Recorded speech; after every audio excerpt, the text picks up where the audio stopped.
Chapter 1. The Starting Point. It is an old saying that order is heaven's first law, and like many other old sayings, it contains a much deeper philosophy than appears immediately on the surface. Getting things into a better order is the great secret of progress, and we are now able to fly through the air, not because the laws of nature have altered, but because we have learnt to arrange things in the right order to produce this result. The things themselves had existed from the beginning of the world, but what was wanting was the introduction of a personal factor, which, by an intelligent perception of the possibilities contained in the laws of nature, should be able to bring into working reality ideas which previous generations would have laughed at as the absurd fancies of an unbalanced mind. The lesson to be learnt from the practical aviation of the present day is that of the triumph of principle over precedent, of the working out of an idea to its logical conclusions in spite of the accumulated testimony of all past experience to the contrary. And with such a notable example before us, can we say that it is futile to inquire whether by the same method we may not unlock still more important secrets and gain some knowledge of the unseen causes which are at the back of external and visible conditions, and then by bringing these unseen causes into a better order, make practical working realities of possibilities which at present seem but fantastic dreams. It is at least worthwhile taking a preliminary canter over the course, and this is all that this little volume professes to attempt. Yet this may be sufficient to show the lay of the ground. Now, the first thing in any investigation is to have some idea of what you are looking for, to have at least some notion of the general direction in which to go, just as you would not go up a tree to find fish though you would for birds' eggs. Well, the general direction in which we all want to go is that of getting more out of life than we have ever got out of it. We want to be more alive in ourselves, and to get all sorts of improved conditions in our environment. However happily any of us may be circumstanced, we can all conceive something still better, or at any rate we should like to make our present good permanent. And since we shall find as our studies advance that the prospect of increasing possibilities keeps opening out more and more widely before us, we may say that what we are in search of is the secret of getting more out of life in a continually progressive degree. This means that what we are looking for is something personal, and that it is to be obtained by producing conditions which do not yet exist. In other words, it is nothing less than the exercise of a certain creative power in the sphere of our own particular world. So then what we want is to introduce our own personal factor into the realm of unseen causes. This is a big thing, and if it is possible at all, it must be by some sequence of cause and effect. And this sequence it is our object to discover. The law of cause and effect is one we can never get away from, but by carefully following it up, we may find that it will lead us further than we had anticipated. Now, the first thing to observe is that if we can succeed in finding out such a sequence of cause and effect as the one we are in search of, somebody else may find out the same creative secret also. And then, by the hypothesis of the case, we should both be armed with an infallible power. And if we wanted to employ this power against each other, we should be landed in the impasse of a conflict between two powers, each of which was irresistible. Consequently, it follows that the first principle of this power must be harmony. It cannot be antagonizing itself from different centers. In other words, its operation in a simultaneous order at every point is the first necessity of its being. What we are in search of then is a sequence of cause and effect so universal in its nature as to include harmoniously all possible variations of individual expression. This primary necessity of the law for which we are seeking should be carefully borne in mind, for it is obvious that any sequence which transgresses this primary essential must be contrary to the very nature of the law itself, and consequently cannot be conducting us to the exercise of true creative power.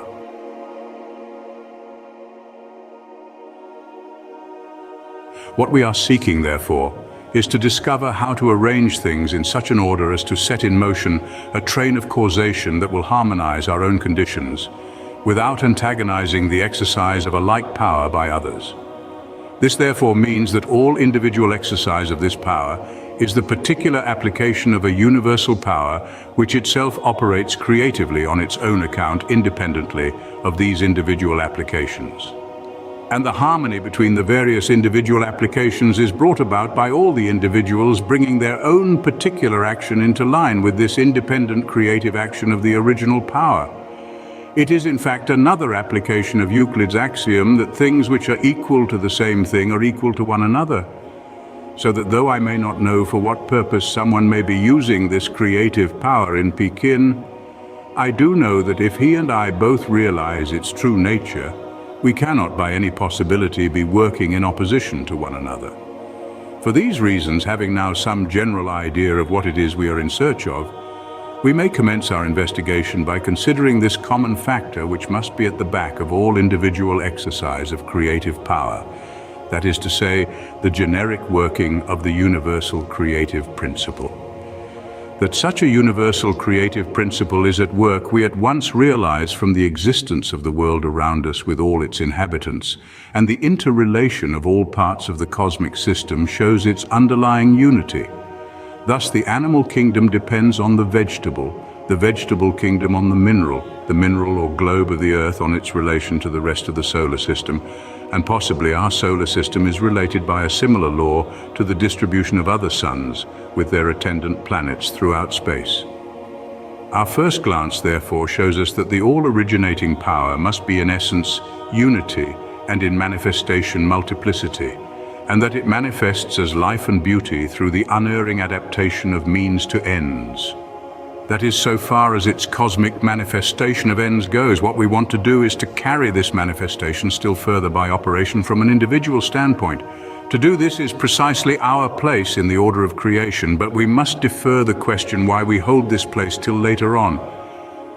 One of the earliest discoveries we all make is the existence of matter. The bruised shins of our childhood convince us of its solidity, so now comes the question, why does matter exist?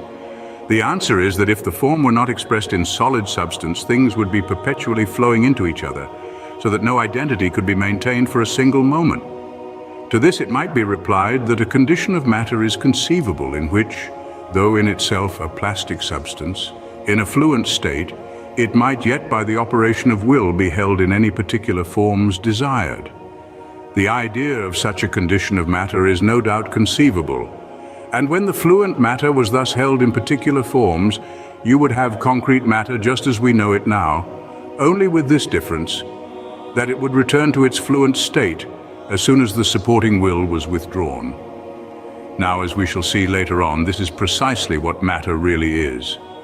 Only the will which holds it together in concrete form is not individual, but cosmic. In itself, the essence of matter is precisely the fluent substance we have imagined, and as we shall see later on, the knowledge of this fact, when realized in its proper order, is the basis of the legitimate control of mind over matter. But a world in which every individual possessed the power of concreting or fluxing matter at his own sweet will, irrespective of any universal coordinating principle, is altogether inconceivable. The conflict of wills would prevent such a world remaining in existence.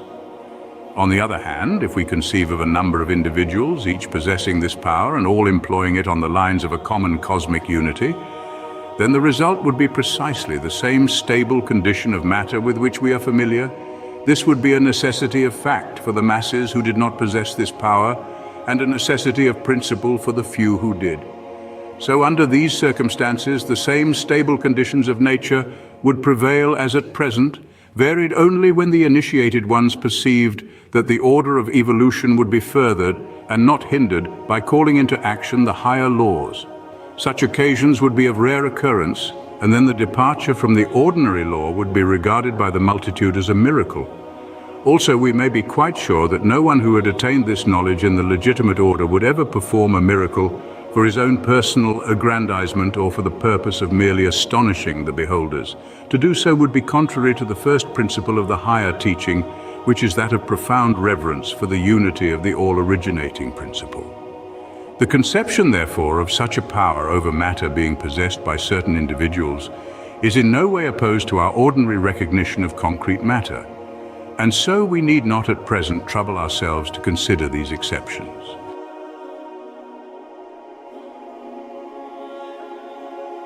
Another theory is that matter has no existence at all, but is merely an illusion projected by our own minds. If so, then how is it that we all project identically similar images? On the supposition that each mind is independently projecting its own conception of matter, a lady who goes to be fitted might be seen by her dressmaker as a cow. Generations of people have seen the Great Pyramid on the same spot, but on the supposition that each individual is projecting his own material world in entire independence of all other individuals, there is no reason why any two persons should ever see the same thing in the same place. On the supposition of such an independent action by each separate mind, without any common factor binding them all to one particular mode of recognition, no intercourse between individuals would be possible. Then, without the consciousness of relation to other individuals, the consciousness of our own individuality would be lost, and so we should cease to have any conscious existence at all. If, on the other hand, we grant that there is, above the individual minds, a great cosmic mind which imposes upon them the necessity of all seeing the same image of matter, then that image is not a projection of the individual minds but of the cosmic mind. And since the individual minds are themselves similar projections of the cosmic mind, matter is for them just as much a reality as their own existence. I doubt not that material substance is thus projected by the all-embracing divine mind, but so also are our own minds projected by it. And therefore the relation between them and matter is a real relation and not a merely fictitious one. I particularly wish the student to be clear on this point, that where two factors are projected from a common source, their relation to each other becomes an absolute fact in respect of the factors themselves, notwithstanding that the power of changing that relation by substituting a different projection must necessarily always continue to reside in the originating source. To take a simple arithmetical example, by my power of mental projection working through my eyes and fingers, I write 4x2. Here I have established a certain numerical relation, which can only produce 8 as its result. Again, I have power to change the factors and write 4x3, in which case 12 is the only possible result, and so on. Working in this way, calculation becomes possible. But if every time I wrote 4, that figure possessed an independent power of setting down a different number by which to multiply itself, what would be the result? The first 4 I wrote might set down 3 as its multiplier, and the next might set down 7, and so on. Or if I want to make a box of a certain size and cut lengths of plank accordingly, if each length could capriciously change its width at a moment's notice, how could I ever make the box? I myself may change the shape and size of my box by establishing new relations between the bits of wood, but for the pieces of wood themselves, the proportions determined by my mind must remain fixed quantities, otherwise no construction could take place. This is a very rough analogy, but it may be sufficient to show that for a cosmos to exist at all, it is absolutely necessary that there should be a cosmic mind binding all individual minds to certain generic unities of action, and so producing all things as realities and nothing as illusion. The importance of this conclusion will become more apparent as we advance in our studies. We have now got at some reason why concrete material form is a necessity of the creative process. Without it, the perfect self-recognition of spirit from the individual standpoint, which we shall presently find is the means by which the creative process is to be carried forward, would be impossible. And therefore, so far from matter being an illusion, it is the necessary channel for the self-differentiation of spirit and its expression in multitudinous life and beauty. Matter is thus the necessary polar opposite to spirit, and when we thus recognize it in its right order, we shall find that there is no antagonism between the two, but that together they constitute one harmonious whole.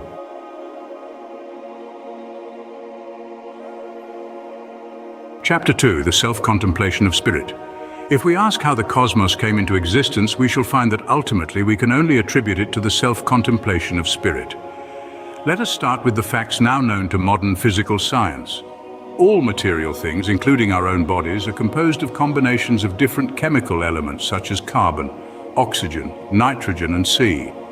Chemistry recognizes in all about 70 of these elements each, with its peculiar affinities. But the more advanced physical science of the present day finds that they are all composed of one and the same ultimate substance, to which the name of ether has been given, and that the difference between an atom of iron and an atom of oxygen results only from the difference in the number of etheric particles of which each is composed. and the rate of their motion within the sphere of the atom, thus curiously coming back to the dictum of Pythagoras that the universe has its origin in number and motion. We may therefore say that our entire solar system, together with every sort of material substance which it contains, is made up of nothing but this one primary substance in various degrees of condensation.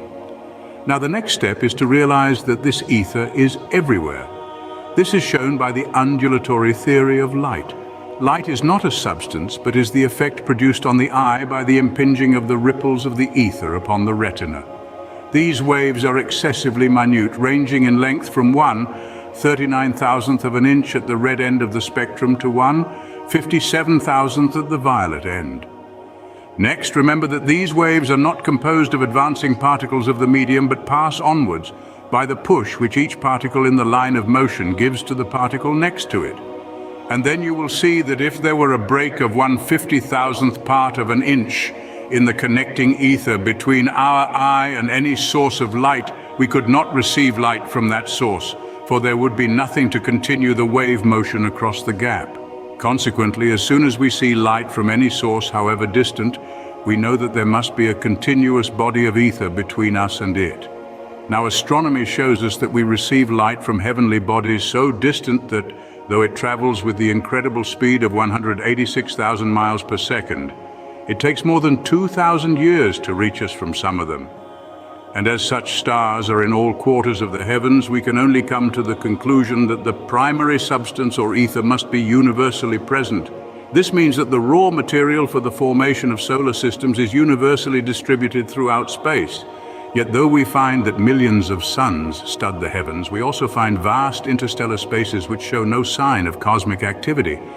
Then something has been at work to start cosmic activity in certain areas while passing over others in which the raw material is equally available. What is this something? At first we might be inclined to attribute the development of cosmic energy to the etheric particles themselves. But a little consideration will show us that this is mathematically impossible in a medium which is equally distributed throughout space, for all its particles are in equilibrium. And so no one particle possesses per se a greater power of originating motion than any other. Consequently, the initial movement must be started by something which, though it works on and through the particles of the primary substance, is not those particles themselves. It is this something, which we mean when we speak of spirit. Then, since spirit starts the condensation of the primary substance into concrete aggregation, and also does this in certain areas to the exclusion of others, we cannot avoid attributing to spirit the power of selection and of taking an initiative on its own account. Here then, we find the initial polarity of universal spirit and universal substance, each being the complementary of the other. And out of this relation, all subsequent evolution proceeds. Being complementary means that each supplies what is wanting in the other, and that the two together thus make complete wholeness. Now this is just the case here. Spirit supplies selection and motion.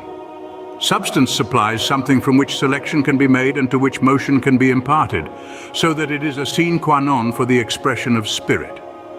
Then comes the question, how did the universal substance get there?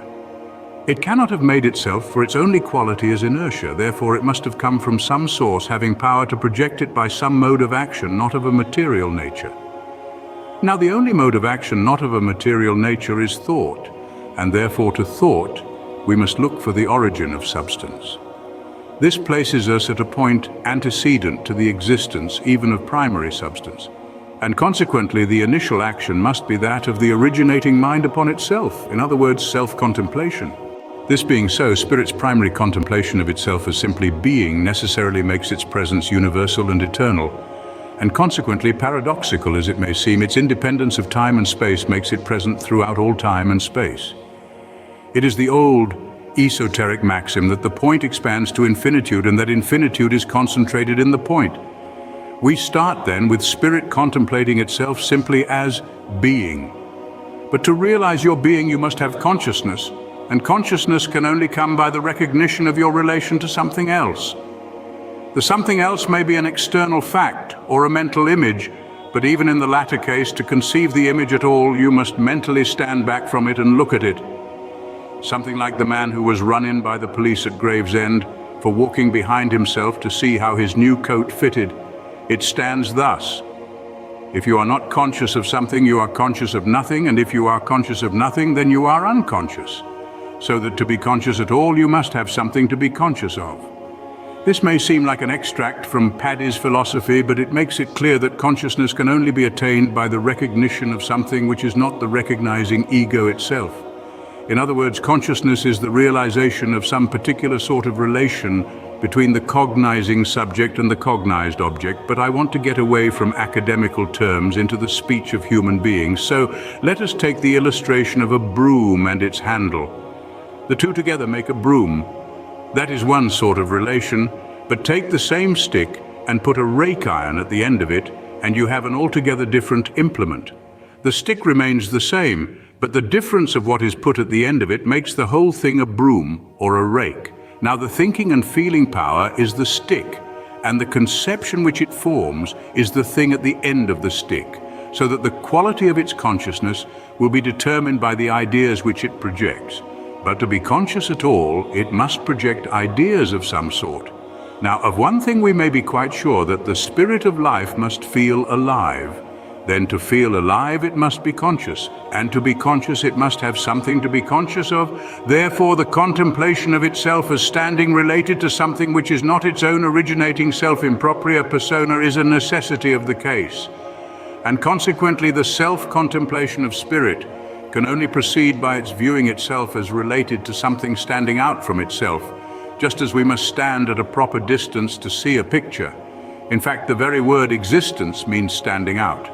Thus, things are called into existence, or outstandingness, by a power which itself does not stand out, and whose presence is therefore indicated by the word subsistence. The next thing is that since in the beginning there is nothing except spirit, its primary feeling of aliveness must be that of being alive all over.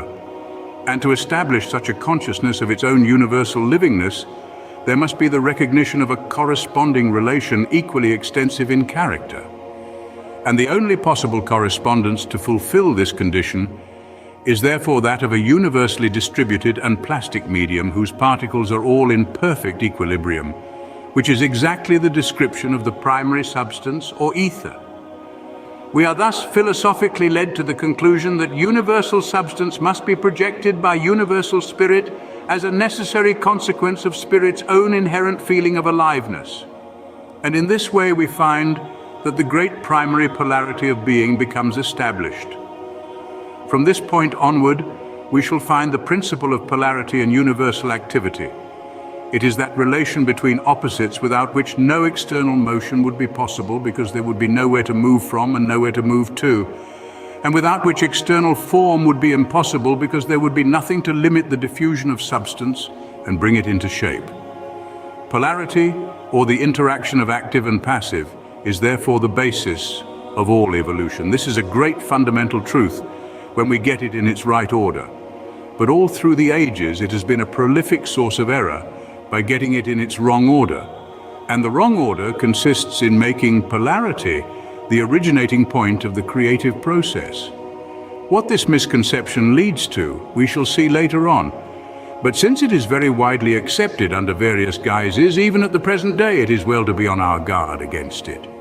Therefore, I wish the student to see clearly that there is something which comes before that polarity which gives rise to evolution, and that this something is the original movement of spirit within itself, of which we can best get an idea by calling it self-contemplation. Now, this may seem an extremely abstract conception, and one with which we have no practical concern.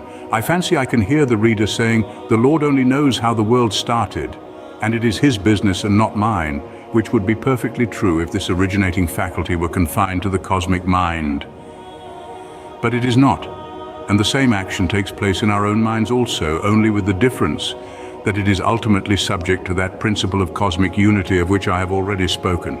But subject to that unifying principle, this same power of origination is in ourselves also, and our personal advance in evolution depends on our right use of it, and our use of it depends on our recognition that we ourselves give rise to the particular polarities which express themselves in our whole world of consciousness, whether within or without.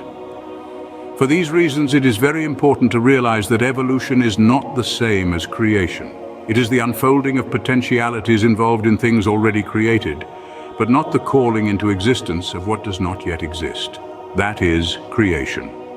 The order, therefore, which I wish the student to observe is, first, the self-contemplation of spirit producing polarity, and next, polarity producing manifestation in form, and also to realize that it is in this order his own mind operates as a subordinate center of creative energy. When the true place of polarity is thus recognized, we shall find in it the explanation of all those relations of things which give rise to the whole world of phenomena, from which we may draw the practical inference that if we want to change the manifestation, we must change the polarity, and to change the polarity, we must get back to the self-contemplation of spirit.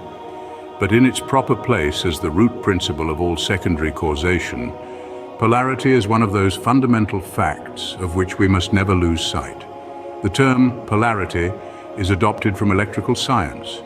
In the electric battery, it is the connecting together of the opposite poles of zinc and copper that causes a current to flow from one to the other, and so provides the energy that rings the bell. If the connection is broken, there is no action. When you press the button, you make the connection.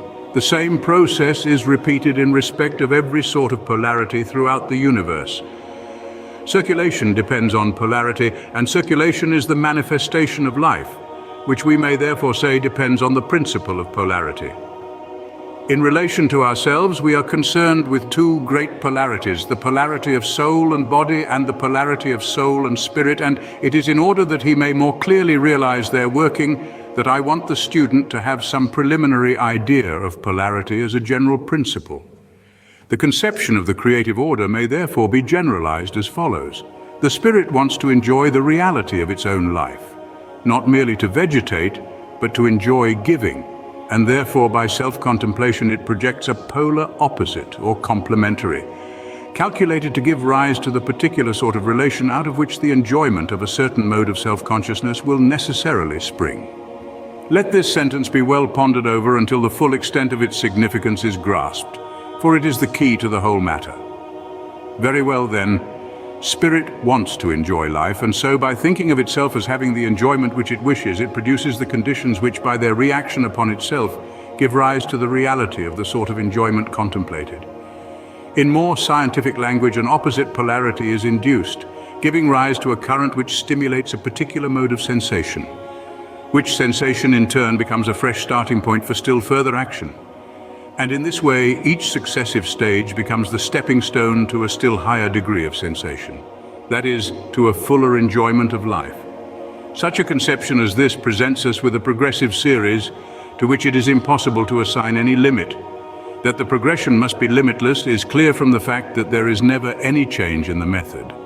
At each successive stage, the creating power is the self-consciousness of the spirit, as realized at that stage, still reaching forward for yet further enjoyment of life, and so always keeping on repeating the one creative process at an ever-rising level. And since these are the sole working conditions, the progress is one which logically admits of no finality. And this is where the importance of realizing the singleness of the originating power comes in, for with a duality, each member would limit the other.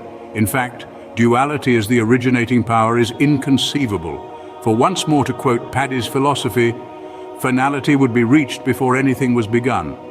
This creative process, therefore, can only be conceived of as limitless, while at the same time strictly progressive, that is, proceeding stage by stage, each stage being necessary as a preparation for the one that is to follow. Let us then briefly sketch the stages by which things in our world have got as far as they have. The interest of the inquiry lies in the fact that if we can once get at the principle which is producing these results, we may discover some way of giving it personal application.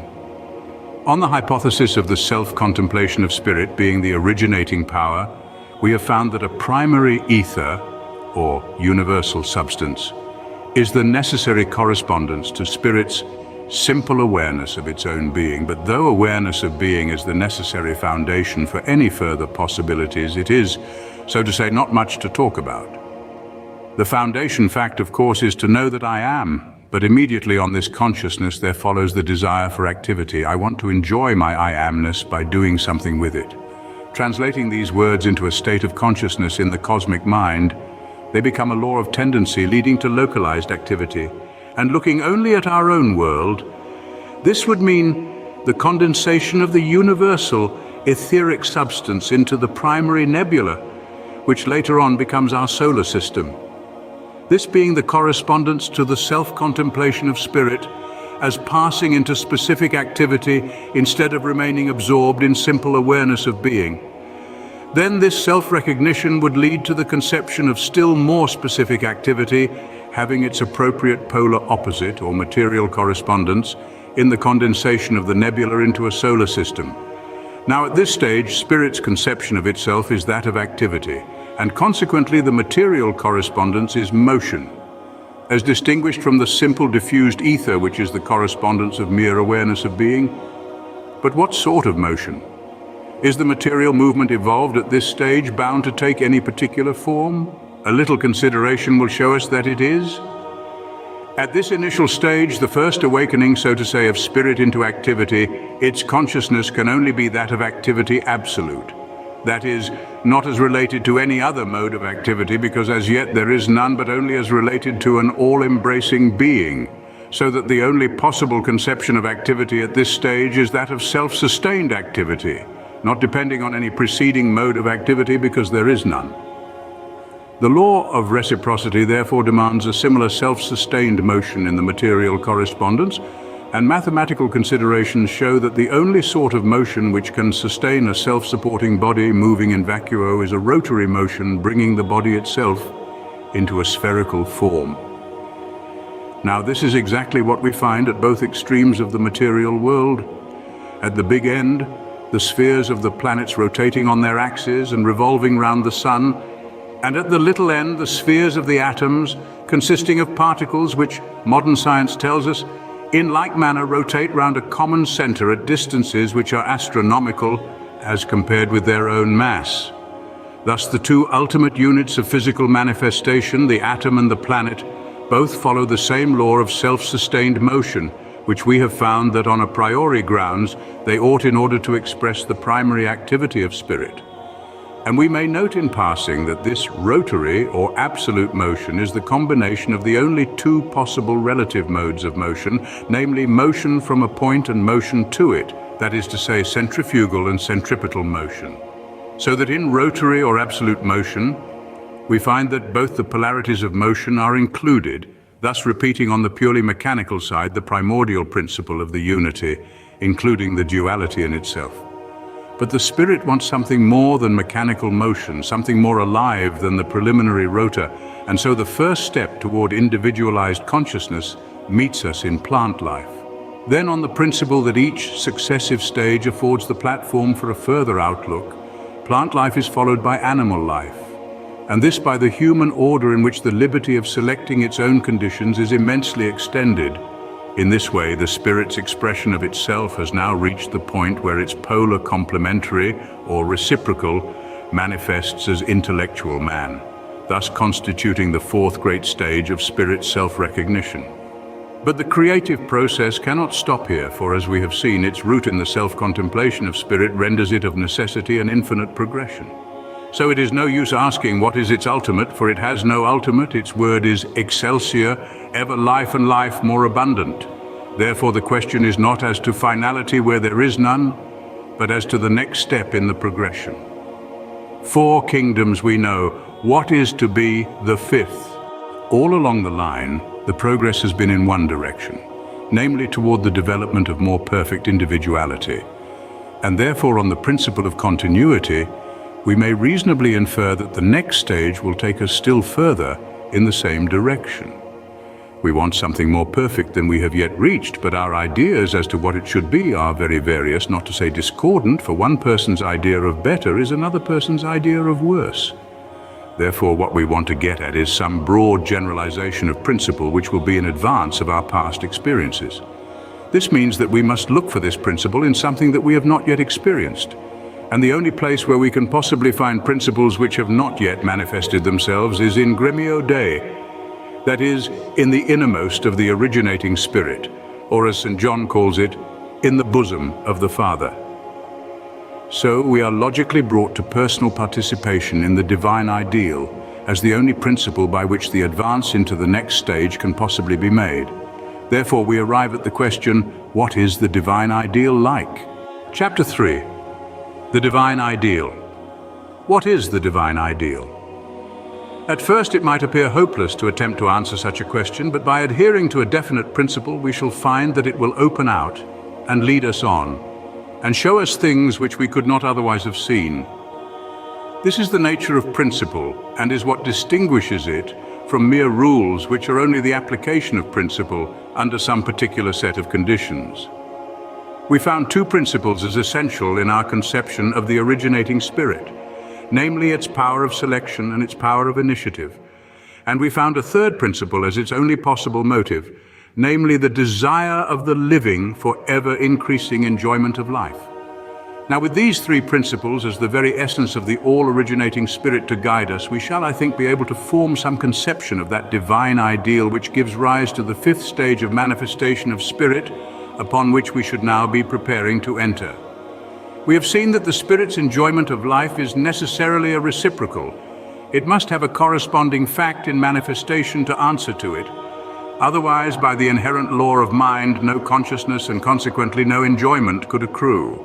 And therefore, by the law of continuous progression, the required reciprocal should manifest as a being awakening to the consciousness of the principle by which he himself comes into existence. Such an awakening cannot proceed from a comparison of one set of existing conditions with another, but only from the recognition of a power which is independent of all conditions, that is to say, the absolute self-dependence of the spirit. A being thus awakened would be the proper correspondence of the spirit's enjoyment of life, at a stage not only above mechanical motion or physical vitality, but even above intellectual perception of existing phenomena, that is to say, at the stage where the spirit's enjoyment consists in recognizing itself as the source of all things. The position in the absolute would be, so to speak, the awakening of spirit to the recognition of its own artistic ability. I use the word artistic as more nearly expressing an almost unstateable idea than any other I can think of, for the work of the artist approaches more closely to creation ex nihilo than any other form of human activity. The work of the artist is the expression of the self that the artist is, while that of the scientist is the comparison of facts which exist independently of his own personality. It is true that the realm of art is not without its methods of analysis, but the analysis is that of the artist's own feeling and of the causes which give rise to it.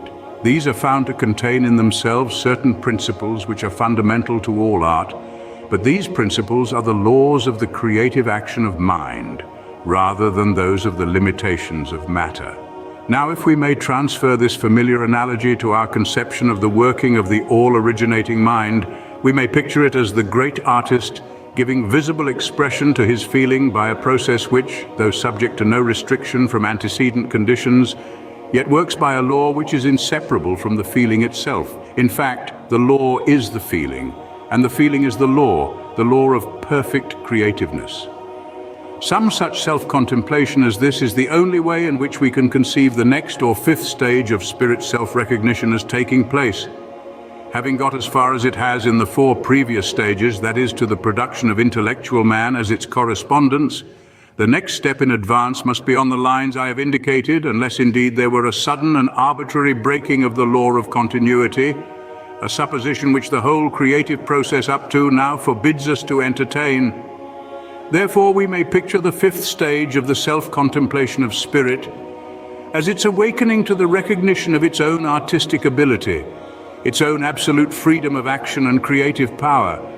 Just as in studio parlance we say that an artist becomes free of his palette, but by the always present law of reciprocity, through which alone self-consciousness can be attained, this self-recognition of spirit in the absolute implies a corresponding objective fact in the world of the relative.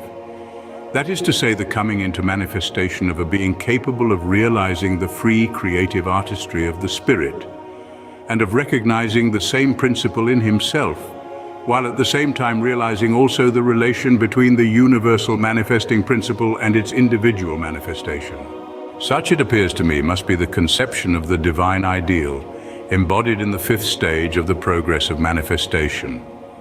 But I would draw particular attention to the concluding words of the last paragraph, for if we miss the relation between the universal manifesting principle and its individual manifestation, we have failed to realize the principle altogether, whether in the universal or in the individual. It is just their interaction that makes each become what it does become, and in this further becoming consists the progression. This relation proceeds from the principle I pointed out in the opening chapter, which makes it necessary for the universal spirit to be always harmonious with itself. And if this unity is not recognized by the individual, he cannot hold that position of reciprocity to the originating spirit, which will enable it to recognize itself as in the enjoyment of life at the higher level we are now contemplating. Rather, the feeling conveyed would be that of something antagonistic, producing the reverse of enjoyment, thus philosophically bringing out the point of the scriptural injunction, "Grieve not the Spirit." Also, the reaction upon the individual must necessarily give rise to a corresponding state of inharmony, though he may not be able to define his feeling of unrest or to account for it. But on the other hand, if the grand harmony of the originating spirit within itself is duly regarded, then the individual mind affords a fresh center from which the spirit contemplates itself in what I have ventured to call its artistic originality, a boundless potential of creativeness, yet always regulated by its own inherent law of unity. And this law of the spirit's original unity is a very simple one. It is the spirit's necessary and basic conception of itself. A lie is a statement that something is, which is not. Then, since the spirit's statement or conception of anything necessarily makes that thing exist, it is logically impossible for it to conceive a lie. Therefore, the spirit is truth. Similarly, disease and death are the negative of life, and therefore the spirit, as the principle of life, cannot embody disease or death in its self-contemplation. In like manner also, since it is free to produce what it will, the spirit cannot desire the presence of repugnant forms, and so one of its inherent laws must be beauty. In this threefold law of truth, life, and beauty, we find the whole underlying nature of the spirit, and no action on the part of the individual can be at variance with the originating unity which does not controvert these fundamental principles. This, it will be seen, leaves the individual absolutely unfettered, except in the direction of breaking up the fundamental harmony on which he himself, as included in the general creation, is dependent. This certainly cannot be called limitation, and we are all free to follow the lines of our own individuality in every other direction, so that although the recognition of our relation to the originating spirit safeguards us from injuring ourselves or others, it in no way restricts our liberty of action or narrows our field of development. Am I then trying to base my action upon a fundamental desire for the opening out of truth, for the increasing of livingness, and for the creating of beauty? Have I got this as an ever-present law of tendency at the back of my thought? If so, then this law will occupy precisely the same place in my microcosm or personal world that it does in the macrocosm or great world, as a power which is in itself formless, but which by reason of its presence necessarily impresses its character upon all that the creative energy forms. On this basis, the creative energy of the universal mind may be safely trusted to work through the specializing influence of our own thought one, and we may adopt the maxim, "Trust your desires," because we know that they are the movement of the universal in ourselves, and that being based upon our fundamental recognition of the life, love, and beauty which the spirit is, their unfoldments must carry these initial qualities with them all down the line, and thus, in however small a degree, becomes a portion of the working of the spirit in its inherent creativeness. This perpetual creativeness of the spirit is what we must never lose sight of, and that is why I want the student to grasp clearly the idea of the spirit's self-contemplation as the only possible route of the creative process. Not only at the first creation of the world, but at all times the plane of the innermost is that of pure spirit, and therefore at this, the originating point, there is nothing else for spirit to contemplate excepting itself. Then, This self-contemplation produces corresponding manifestation, and since self-contemplation or recognition of its own existence must necessarily go on continually, the corresponding creativeness must always be at work. If this fundamental idea be clearly grasped, we shall see that incessant and progressive creativeness is the very essence and being of spirit. This is what is meant by the affirmativeness of the spirit. It cannot per se act negatively, that is to say uncreatively, for by the very nature of its self-recognition, such a negative action would be impossible. Of course, if we act negatively then, since the spirit is always acting affirmatively, we are moving in the opposite direction to it. And consequently, so long as we regard our own negative action as being affirmative, the spirit's action must appear to us negative. And thus it is that all the negative conditions of the world have their root in negative or inverted thought. But the more we bring our thought into harmony with the life, love, and beauty which the spirit is, the less these inverted conditions will obtain, until at last they will be eliminated altogether. To accomplish this is our great object, for though the progress may be slow, it will be steady if we proceed on a definite principle. And to lay hold of the true principle is the purpose of our studies, and the principle to lay hold of is the ceaseless creativeness of spirit. This is what we mean when we speak of it as the spirit of the affirmative. And I would ask my readers to impress this term upon their minds. Once grant that the all-originating spirit is thus the spirit of the pure affirmative, and we shall find that this will lead us logically to results of the highest value. If then we keep this perpetual and progressive creativeness of the spirit continually in mind, we may rely upon its working as surely in ourselves as in that great cosmic forward movement which we speak of as evolution. It is the same power of evolution working within ourselves, only with this difference, that in proportion as we come to realize its nature, we find ourselves able to facilitate its progress by offering more and more favorable conditions for its working. We do not add to the force of the power, for we are products of it, and so cannot generate what generates us. But by providing suitable conditions, we can more and more highly specialize it. This is the method of all the advance that has ever been made. We never create any force, for example, electricity, but we provide special conditions under which the force manifests itself in a variety of useful and beautiful ways, unsuspected possibilities which lay hidden in the power until brought to light by the cooperation of the personal factor. Now it is precisely the introduction 3 of this personal factor that concerns us, because to all eternity we can only recognize things from our own center of consciousness, whether in this world or in any other. Therefore, the practical question is how to specialize in our own case the generic originating life, which, when we give it a name, we call the spirit. The method of doing this is perfectly logical when we once see that the principle involved is that of the self-recognition of spirit. We have traced the modus operandi of the creative process sufficiently far to see that the existence of the cosmos is the result of the spirit's seeing itself in the cosmos. And if this be the law of the whole, it must also be the law of the part. But there is this difference, that so long as the normal average relation of particles is maintained, the whole continues to subsist, no matter what position any particular particle may go into, just as a fountain continues to exist no matter whether any particular drop of water is down in the basin or at the top of the jet. This is the generic action which keeps the race going as a whole. But the question is, what is going to become of ourselves? Then, because the law of the whole is also the law of the part, we may at once say that what is wanted is for the spirit to see itself in us. In other words, to find in us the reciprocal, which, as we have seen, is necessary to its enjoyment of a certain quality of consciousness. Now, the fundamental consciousness of the spirit must be that of self-sustaining life. And for the full enjoyment of this consciousness, there must be a corresponding individual consciousness reciprocating it. And on the part of the individual, such a consciousness can only arise from the recognition that his own life is identical with that of the spirit, not something sent forth to wander away by itself, but something included in and forming part of the greater life. Then, by the very conditions of the case, such a contemplation on the part of the individual is nothing else than the spirit contemplating itself from the standpoint of the individual consciousness, and thus fulfilling the law of the creative process under such specialized conditions as must logically result in the perpetuation of the individual life. It is the law of the cosmic creative process transferred to the individual.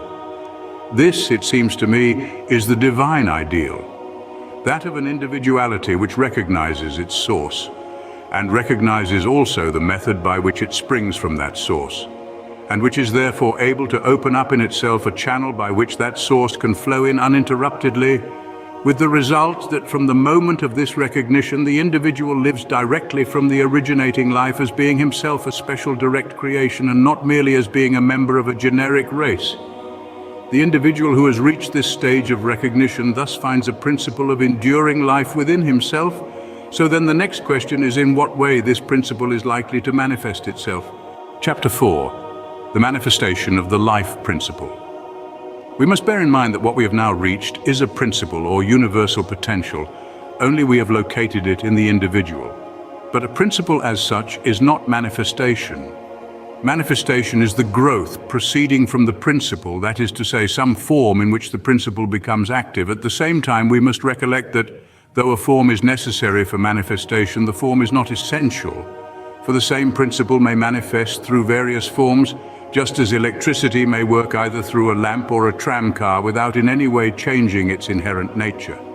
In this way, we are brought to the conclusion that the life principle must always provide itself with a body in which to function, though it does not follow that this body must always be of the same chemical constitution as the one we now possess. We might well imagine some distant planet where the chemical combinations with which we are familiar on Earth did not obtain.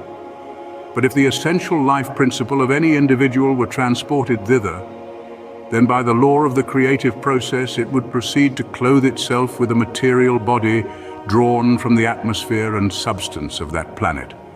And the personality thus produced would be quite at home there, for all his surroundings would be perfectly natural to him, however different the laws of nature might be there from what we know here.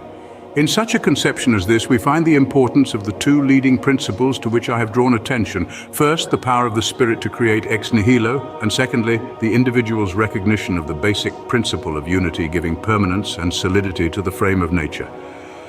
By the former, the self-recognizing life principle could produce any sort of body it chose, and by the latter it would be led to project one in harmony with the natural order of the particular planet, thus making all the facts of that order solid realities to the individual and himself a solid and natural being to the other inhabitants of that world.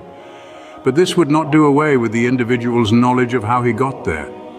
And so, supposing him to have realized his identity with the universal life principle sufficiently to consciously control the projection of his own body, he could at will disintegrate the body which accorded with the conditions of one planet and constitute one which accorded just as harmoniously with those of another, and could thus function on any number of planets as a perfectly natural being on each of them.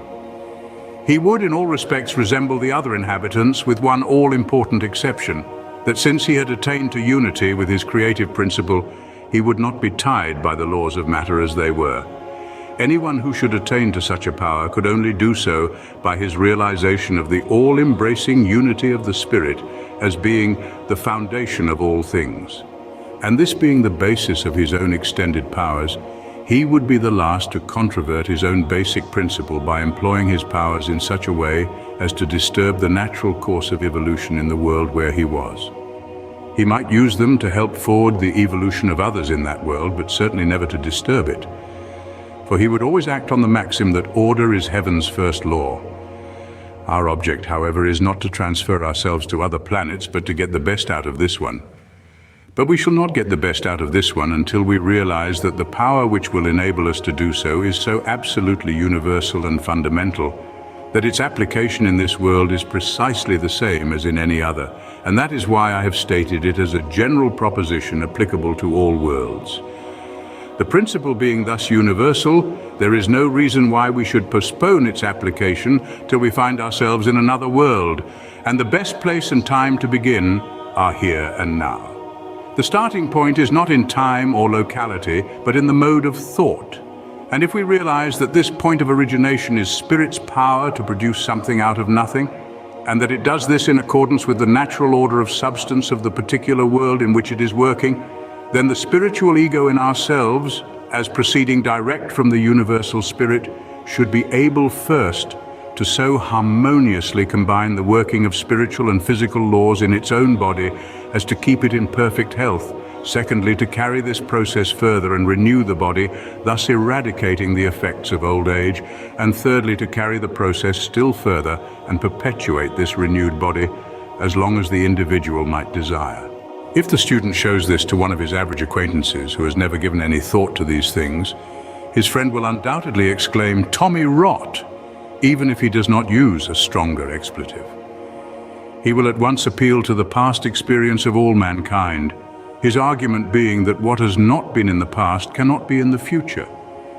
Yet he does not apply the same argument to aeronautics and is quite oblivious of the fact that the sacred volume which he reverences contains promises of these very things. The really earnest student must never forget the maxim that principle is not bound by precedent. If it were, we should still be primitive savages. To use the creative process, we must affirm the creative power. That is to say, we must go back to the beginning of the series and start with pure spirit, only remembering that this starting point is now to be found in ourselves, for this is what distinguishes the individual creative process from the cosmic one. This is where the importance of realizing only one originating power instead of two interacting powers comes in. For it means that we do not derive our power from any existing polarity, but that we are going to establish polarities which will start secondary causation on the lines which we thus determine. This also is where the importance comes in of recognizing that the only possible originating movement of spirit must be self-contemplation. For this shows us that we do not have to contemplate existing conditions, but the divine ideal, and that this contemplation of the divine ideal of man is the self-contemplation of the spirit from the standpoint of human individuality. Then the question arises, if these principles are true, why are we not demonstrating them? Well, when our fundamental principle is obviously correct and yet we do not get the proper results, the only inference is that somewhere or other we have introduced something antagonistic to the fundamental principle, something not inherent in the principle itself, and which therefore owes its presence to some action of our own. Now, the error consists in the belief that the creative power is limited by the material in which it works.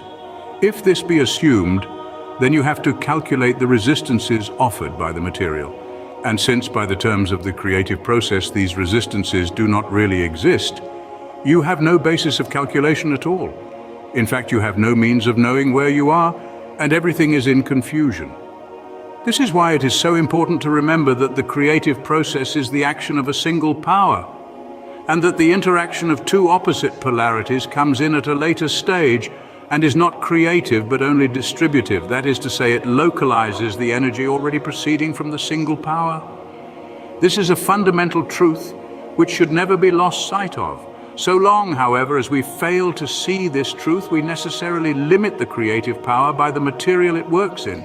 And in practice, we do this by referring to past experience as the only standard of judgment.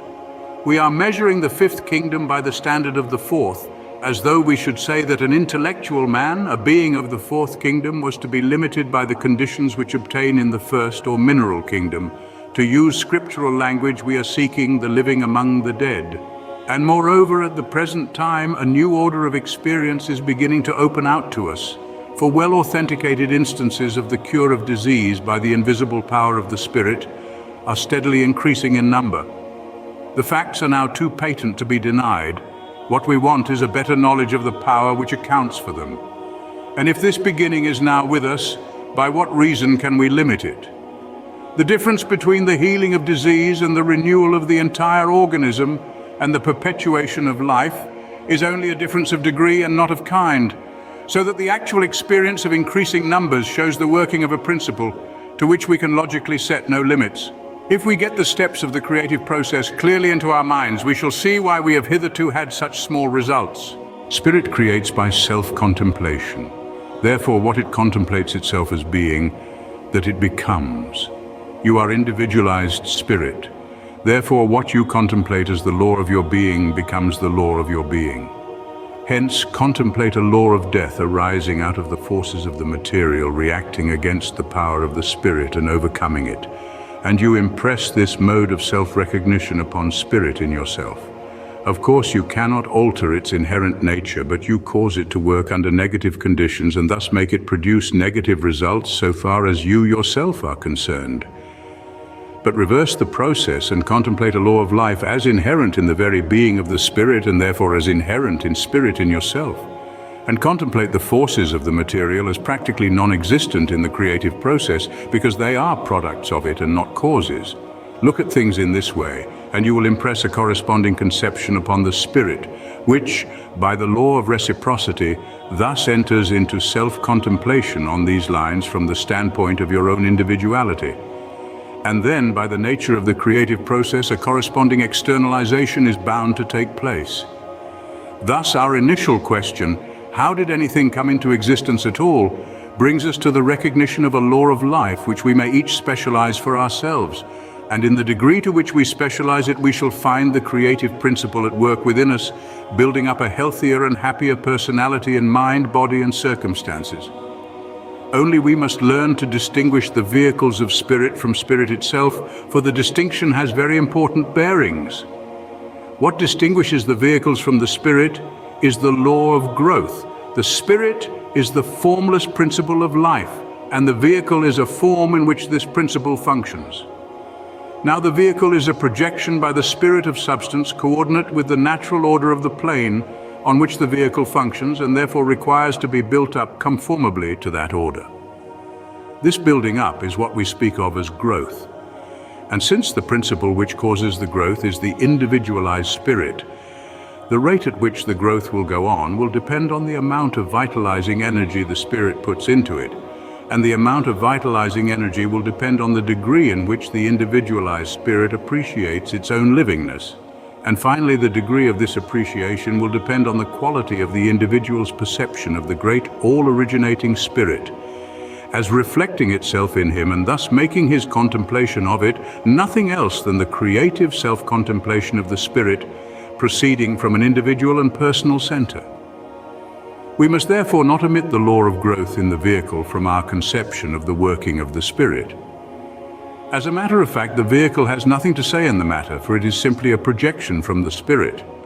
But for this very reason, its formation will be slow or rapid in exact proportion to the individual spirit's vitalizing conception.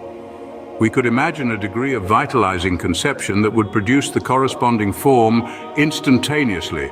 But at present we must allow for the weakness of our spiritual power, not as thinking it by any means incapable of accomplishing its object, but as being far slower in operation now than we hope to see it in the future. And so we must not allow ourselves to be discouraged, but must hold our thought, knowing that it is doing its creative work, and that the corresponding growth is slowly but surely taking place, thus following the divine precept that men ought always to pray and not to faint. Gradually, as we gain experience on these new lines, our confidence in the power of the Spirit will increase, and we shall be less inclined to argue from the negative side of things, and thus the hindrances to the inflow of the originating Spirit will be more and more removed, and greater results will be obtained. If we would have our minds clear on this subject of manifestation, we should remember its threefold nature. First, the general life principle. Secondly, the localization of this principle in the individual. And thirdly, the growth of the vehicle, as it is projected by the individualized spirit with more or less energy. It is a sequence of progressive condensation from the undifferentiated universal spirit to the ultimate and outermost vehicle, a truth enshrined in the esoteric maxim that matter is spirit at its lowest level. The forms thus produced are in true accord with the general order of nature on the particular plane where they occur, and are therefore perfectly different from forms temporarily consolidated out of material drawn from other living organisms. These latter phantasmal bodies are held together only by an act of concentrated volition, and can therefore only be maintained for a short time and with effort, while the body which the individualized spirit or ego builds for itself is produced by a perfectly natural process and does not require any effort to sustain it, since it is kept in touch with the whole system of the planet by the continuous and effortless action of the individual's subconscious mind. This is where the action of subconscious mind as the builder of the body comes in. Subconscious mind acts in accordance with the aggregate of suggestion impressed upon it by the conscious mind. And if this suggestion is that of perfect harmony with the physical laws of the planet, then a corresponding building by the subconscious mind will take place, a process which, so far from implying any effort, consists rather in a restful sense of unity with nature. 4. And if to this sense of union with the soul of nature, that universal subconscious mind which holds in the cosmos the same place that the subconscious mind does in ourselves, if to this there be superadded a sense of union with the all-creating spirit from which the soul of nature flows, then through the medium of the individual's subconscious mind, such specialized effects can be produced in his body as to transcend our past experiences without in any way violating the order of the universe.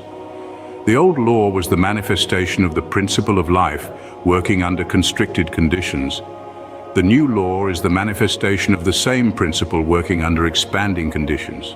Thus it is that though God never changes, we are said to increase with the increase of God. Chapter 5, the personal factor. I have already pointed out that the presence of a single all-embracing cosmic mind is an absolute necessity for the existence of any creation whatever, for the reason that if each individual mind were an entirely separate center of perception, not linked to all other minds by a common ground of underlying mentality, independent of all individual action, then no two persons would see the same thing at the same time. In fact, no two individuals would be conscious of living in the same world. If this were the case, there would be no common standard to which to refer our sensations. And indeed, coming into existence with no consciousness of environment except such as we could form by our own unaided thought, and having by the hypothesis no standard by which to form our thoughts, we could not form the conception of any environment at all, and consequently could have no recognition of our own existence. The confusion of thought involved even in the attempt to state such a condition shows it to be perfectly inconceivable, for the simple reason that it is self-contradictory and self-destructive. On this account, it is clear that our own existence and that of the world around us necessarily implies the presence of a universal mind, acting on certain fixed lines of its own, which establish the basis for the working of all individual minds. This paramount action of the universal mind thus sets an unchangeable standard by which all individual mental action must eventually be measured, and therefore our first concern is to ascertain what this standard is and to make it the basis of our own action. But if the independent existence of a common standard of reference is necessary for our self-recognition simply as inhabitants of the world we live in, then a fortiori a common standard of reference is necessary for our recognition of the unique place we hold in the creative order, which is that of introducing the personal factor, without which the possibilities contained in the great cosmic laws would remain undeveloped, and the self-contemplation of spirit could never reach those infinite unfoldments of which it is logically capable. The evolution of the personal factor is therefore the point with which we are most concerned. As a matter of fact, whatever theories we may hold to the contrary, we do all realize the same cosmic environment in the same way. That is to say, our minds all act according to certain generic laws which underlie all our individual diversities of thought and feeling. This is so because we are made that way and cannot help it. But with the personal factor, the case is different. A standard is no less necessary, but we are not so made as to conform to it automatically. The very conception of automatic conformity to a personal standard is self-contradictory, for it does away with the very thing that constitutes personality, namely freedom of volition, the use of the powers of initiative and selection. For this reason, conformity to the standard of personality must be a matter of choice, which amounts to the same thing as saying that it rests with each individual to form his own conception of a standard of personality, but which liberty, however, carries with it the inevitable result that we shall bring into manifestation the conditions corresponding to the sort of personality we accept as our normal standard.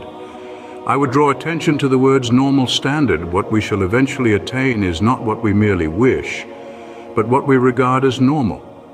The reason is that since we subconsciously know ourselves to be based upon the inherent law of the universal mind, we feel, whether we can reason it out or not, that we cannot force the all-producing mind to work contrary to its own inherent qualities, and therefore we intuitively recognize that we cannot transcend the sort of personality which is normal according to the law of universal mind.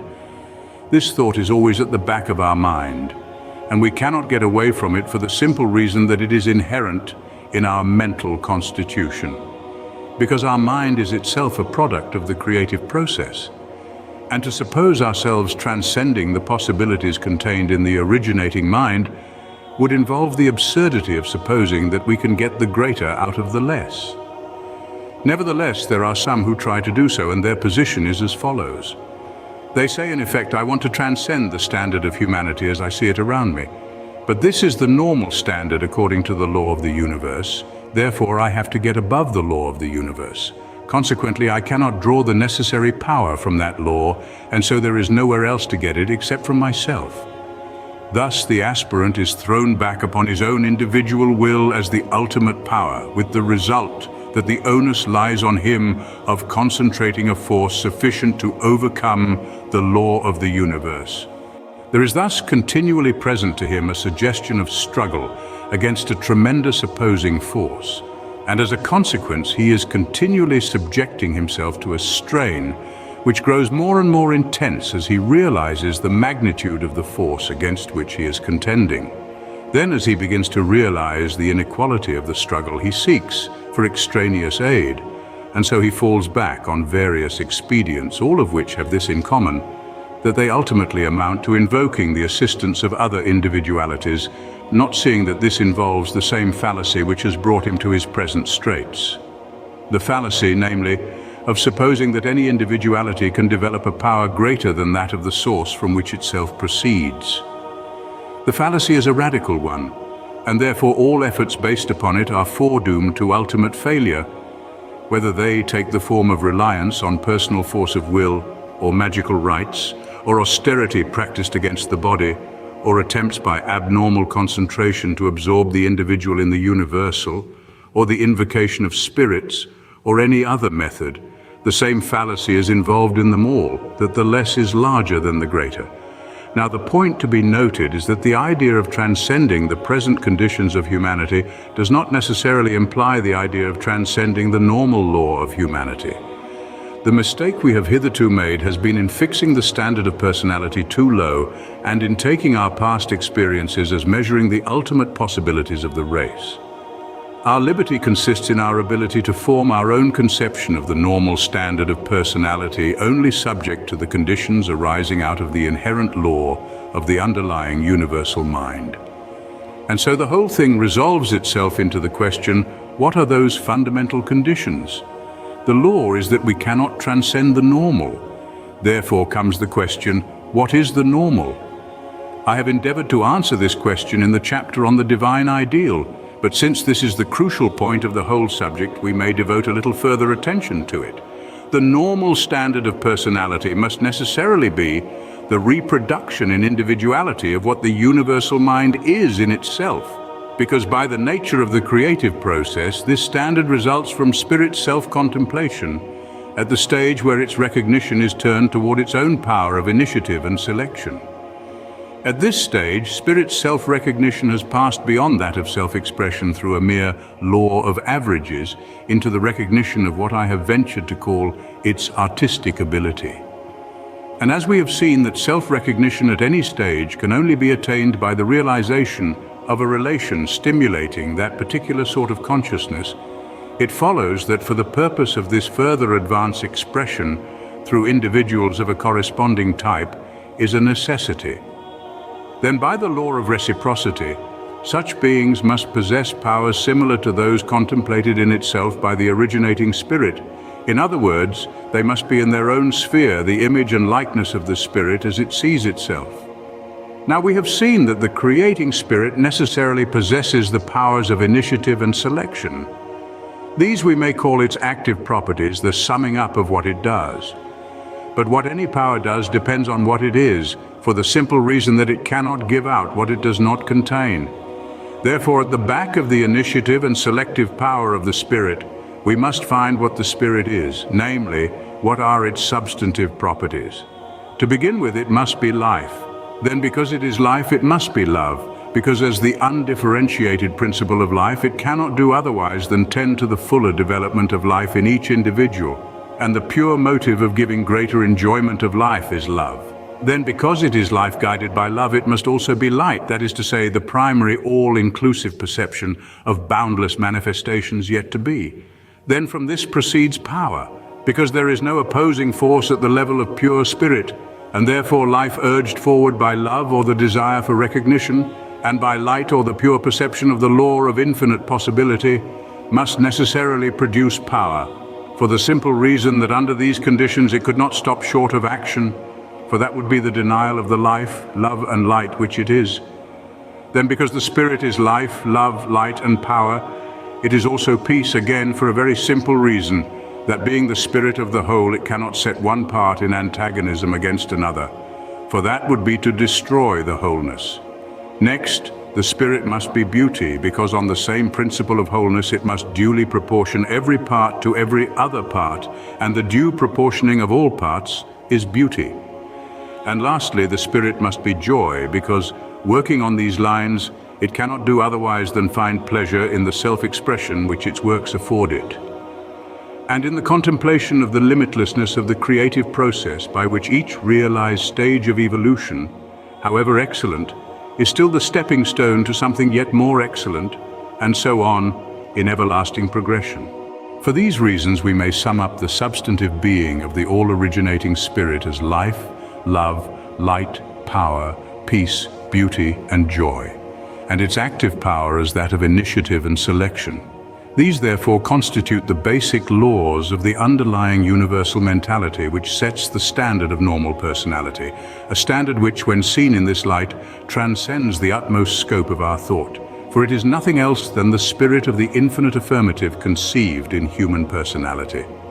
This standard is therefore that of the universal spirit itself, reproduced in human individuality by the same law of reciprocity, which we have found to be the fundamental law of the creative process.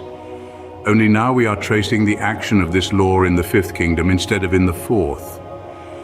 This standard then we may call the universal principle of humanity, and having now traced the successive steps by which it is reached from the first cosmic movement of the spirit in the formation of the primary nebula, we need not go over the old ground again, and may henceforward take this divine principle of humanity as our normal standard and make it the starting point for our further evolution. But how are we to do this? Simply by using the one method of creative process, that is, the self-contemplation of spirit. We now know ourselves to be reciprocals of the divine spirit, centers in which it finds a fresh standpoint for self-contemplation.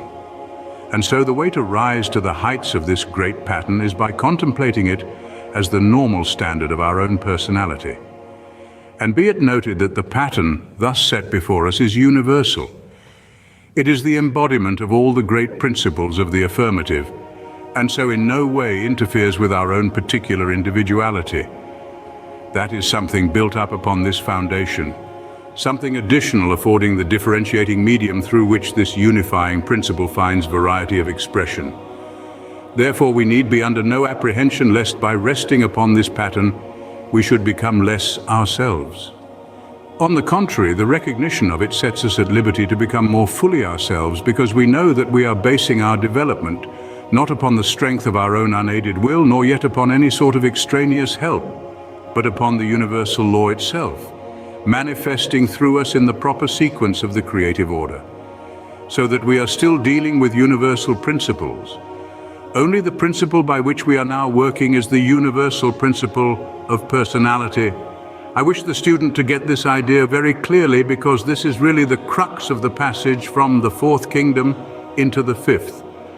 The great problem of the future of evolution is the introduction of the personal factor. The reason why this is so is very simple when we see it. To take a thought from my own Door lectures, we may put it in this way. In former days, no one thought of building ships of iron because iron does not float. Yet now ships are seldom built of anything else, though the relative specific gravities of iron and water remain unchanged. What has changed is the personal factor. It has expanded to a more intelligent perception of the law of flotation. And we now see that wood floats and iron sinks, both of them by the same principle working under opposite conditions.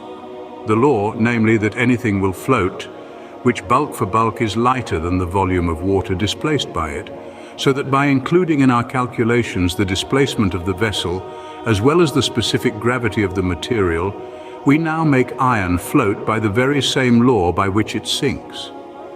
This example shows that the function of the personal factor is to analyze the manifestations of law which are spontaneously afforded by nature, and to discover the universal affirmative principle which lies hidden within them, and then by the exercise of our powers of initiative and selection, to provide such specialized conditions as will enable the universal principle to work in perfectly new ways, transcending anything in our past experience. This is how all progress has been achieved up to the present, and is the way in which all progress must be achieved in the future. Only for the purpose of evolution or growth from within, we must transfer the method to the spiritual plane. The function, then, of the personal factor in the creative order is to provide specialized conditions by the use of the powers of selection and initiative, a truth indicated by the maxim, "Nature unaided fails." But the difficulty is that if enhanced powers were attained by the whole population of the world without any common basis for their use, their promiscuous exercise could only result in chaotic confusion and the destruction of the entire race. To introduce the creative power of the individual and at the same time avoid converting it into a devastating flood is the great problem of the transition from the fourth kingdom into the fifth. For this purpose, it becomes necessary to have a standard of the personal factor independent of any individual conceptions, just as we found that in order for us to attain self-consciousness at all, it was a necessity that there should be a universal mind as the generic basis of all individual mentality. Only in regard to the generic build of mind, the conformity is necessarily automatic, while in regard to the specializing process, the fact that the essence of that process is selection and initiative renders it impossible for the conformity to the standard of personality to be automatic. The very nature of the thing makes it a matter of individual choice. Now, a standard of personality, independent of individual conceptions, must be the essence of personality as distinguished from individual idiosyncrasies, and can therefore be nothing else than the creative life, love, beauty, etc., viewed as a divine individuality, by identifying ourselves with which we eliminate all possibility of conflict with other personalities based on the same fundamental recognition. And the very universality of this standard allows free play to all our particular idiosyncrasies while at the same time preventing them from antagonizing the fundamental principles to which we have found that the self-contemplation of the originating spirit must necessarily give rise. In this way we attain a standard of measurement for our own powers. If we recognize no such standard, our development of spiritual powers, our discovery of the immense possibilities hidden in the inner laws of nature and of our own being, can only become a scourge to ourselves and others. And it is for this reason that these secrets are so jealously guarded by those who know them, and that over the entrance to the temple are written the words, "Eschato, bebeloi," hence, ye profane. But if we recognize and accept this standard of measurement, then we need never fear our discovery of hidden powers either in ourselves or in nature, for on this basis it becomes impossible for us to misuse them.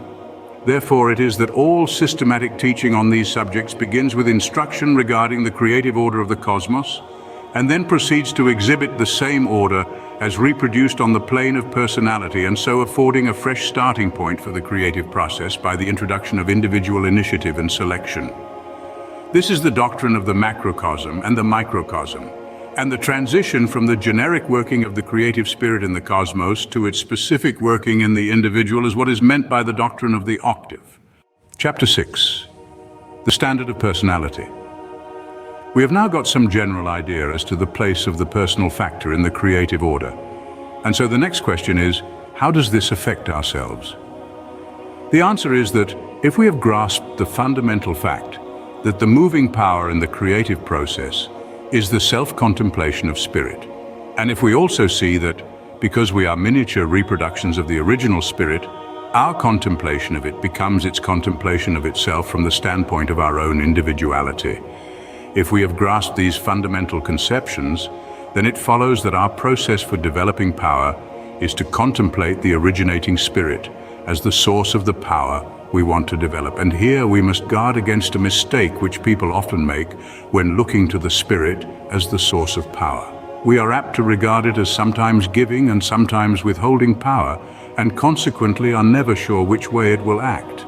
But by so doing, we make spirit contemplate itself as having no definite action at all, as a plus and minus which mutually cancel each other, and therefore by the law of the creative process, no result is to be expected.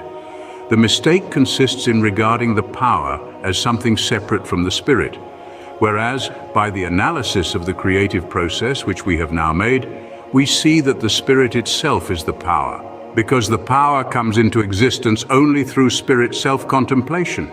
Then the logical inference from this is that by contemplating the spirit as the power, and vice versa by contemplating the power as the spirit, a similar power is being generated in ourselves. Again, an important conclusion follows from this, which is that to generate any particular sort of power, we should contemplate it in the abstract, rather than as applied to the particular set of circumstances we have in hand.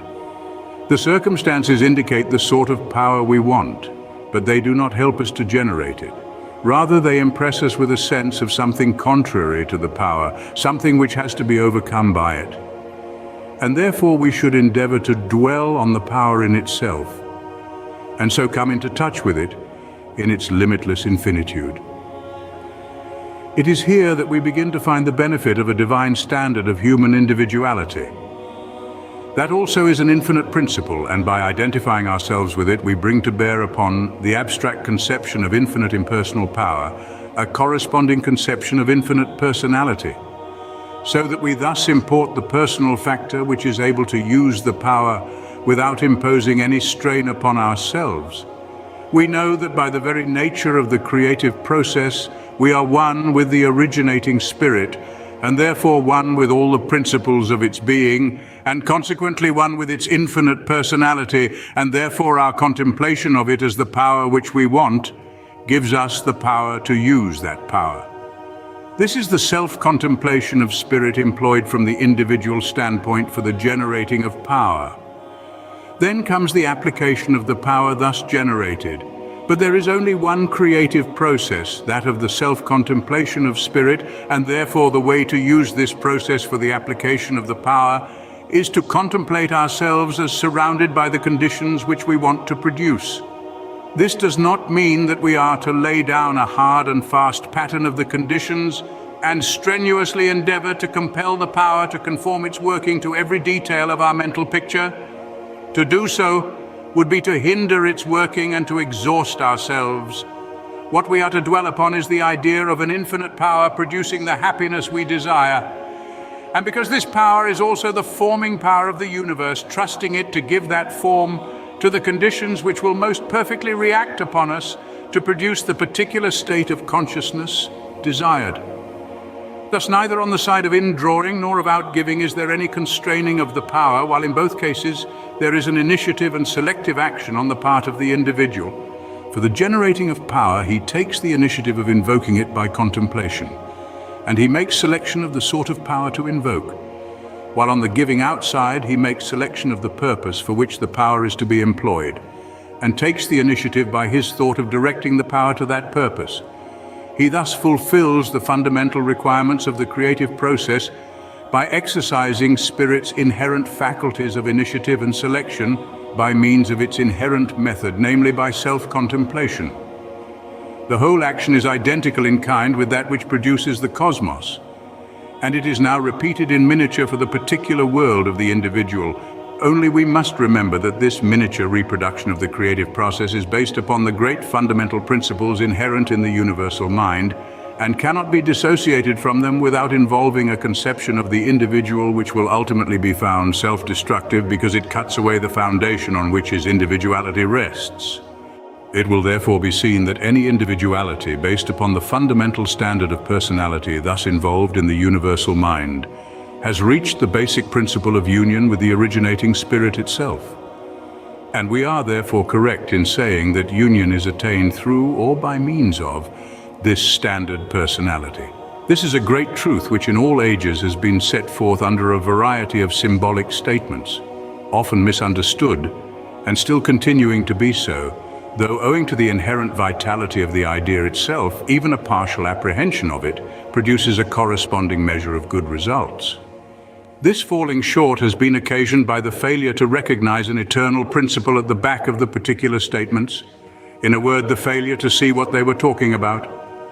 All principles are eternal in themselves, and this is what distinguishes them from their particular manifestations as laws determined by temporary and local conditions. If then we would reach the root of the matter, we must penetrate through all verbal statements to an eternal principle which is as active now as ever in the past, and which is as available to ourselves as to any who have gone before us. Therefore it is that when we discern an eternal and universal principle of human personality as necessarily involved in the essential being of the originating universal spirit, filius in gremio patris, we have discovered the true normal standard of personality. Then, because this standard is nothing else than the principle of personality expanded to infinitude, there is no limit to the expansion which we ourselves may attain by the operation in us of this principle. And so we are never placed in a position of antagonism to the true law of our being, but on the contrary, the larger and more fundamental our conception of personal development, the greater will be the fulfillment which we give to the law. The normal standard of personality is found to be itself the law of the creative process working at the personal level, and it cannot be subject to limitation for the simple reason that the process being that of the self-contemplation of spirit, no limits can possibly be assigned to this contemplation. We need therefore never be afraid of forming too high an idea of human possibilities, provided always that we take this standard as the foundation on which to build up the edifice of our personality.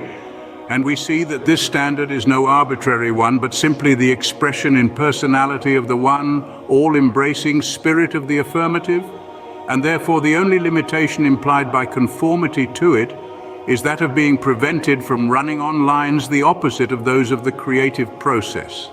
That is to say, from calling into action causes of disintegration and destruction. In the truly constructive order, therefore, the divine standard of personality is as really the basis of the development of specific personality as the universal mind is the necessary basis of generic mentality. And just as without this generic ultimate of mind, we should none of us see the same world at the same time, and in fact have no consciousness of existence. So apart from this divine standard of personality, it is equally impossible for us to specialize the generic law of our being so as to develop all the glorious possibilities that are latent in it. Only we must never forget the difference between these two statements of the universal law. The one is cosmic and generic, common to the whole race, whether they know it or not. A standard to which we all conform automatically by the mere fact of being human beings, while the other is a personal and individual standard, automatic conformity to which is impossible because that would imply the loss of those powers of initiative and selection which are the very essence of personality, so that this standard necessarily implies a personal selection of it in preference to other conceptions of an antagonistic nature. Chapter 7. Race Thought and New Thought. The steady following up of the successive stages of the creative process has led us to the recognition of an individuality in the all-creating spirit itself, but an individuality which is by its very nature universal and so cannot be departed from without violating the essential principles on which the further expansion of our own individuality depends. At the same time, it is strictly individual, for it is the spirit of individuality, and is thus to be distinguished from that merely generic race personality which makes us human beings at all. Race personality is of course the necessary basis for the development of this individuality. But if we do not see that it is only the preliminary to further evolution, any other conception of our personality as members of the race will prevent our advance toward our proper position in the creative order, which is that of introducing the personal factor by the exercise of our individual power of initiative and selection. It is on this account that race thought, simply as such, is opposed to the attempt of the individual to pass into a higher order of life. It limits him by strong currents of negative suggestion based on the fallacy that the perpetuation of the race requires the death of the individual. 5. And it is only when the individual sees that this is not true, and that his race nature constitutes the ground out of which his new individuality is to be formed, that he becomes able to oppose the negative power of race thought. He does this by destroying it with its own weapon, that is, by finding in the race nature itself the very material to be used by the Spirit for building up the new man. This is a discovery on the spiritual plane equivalent to the discovery on the physical plane, that we can make iron float by the same law by which it sinks. It is the discovery that what we call the mortal part of us is capable of being brought under a higher application of the universal law of life, which will transmute it into an immortal principle. When we see what we call the mortal part of us in this light, we can employ the very principle on which the negative race thought is founded as a weapon for the destruction of that thought in our own minds. The basis of the negative race thought is the idea that physical death is an essential part of the normal standard of personality, and that the body is composed of so much neutral material with which death can do what it likes. But it is precisely this neutrality of matter that makes it just as amenable to the law of life as to the law of death. It is simply neutral and not an originating power on either side. So then, when we realize that our normal standard of personality is not subject to death, but is the eternal essence and being of life itself, then we see that this neutrality of matter, its inability to make selection or take initiative on its own account, is just what makes it the plastic medium for the expression of spirit in ourselves. In this way, the generic or race mind in the individual becomes the instrument through which the specializing power of the spirit works toward the building up of a personality based upon the truly normal standard of individuality, which we have found to be inherent in the all-originating spirit itself.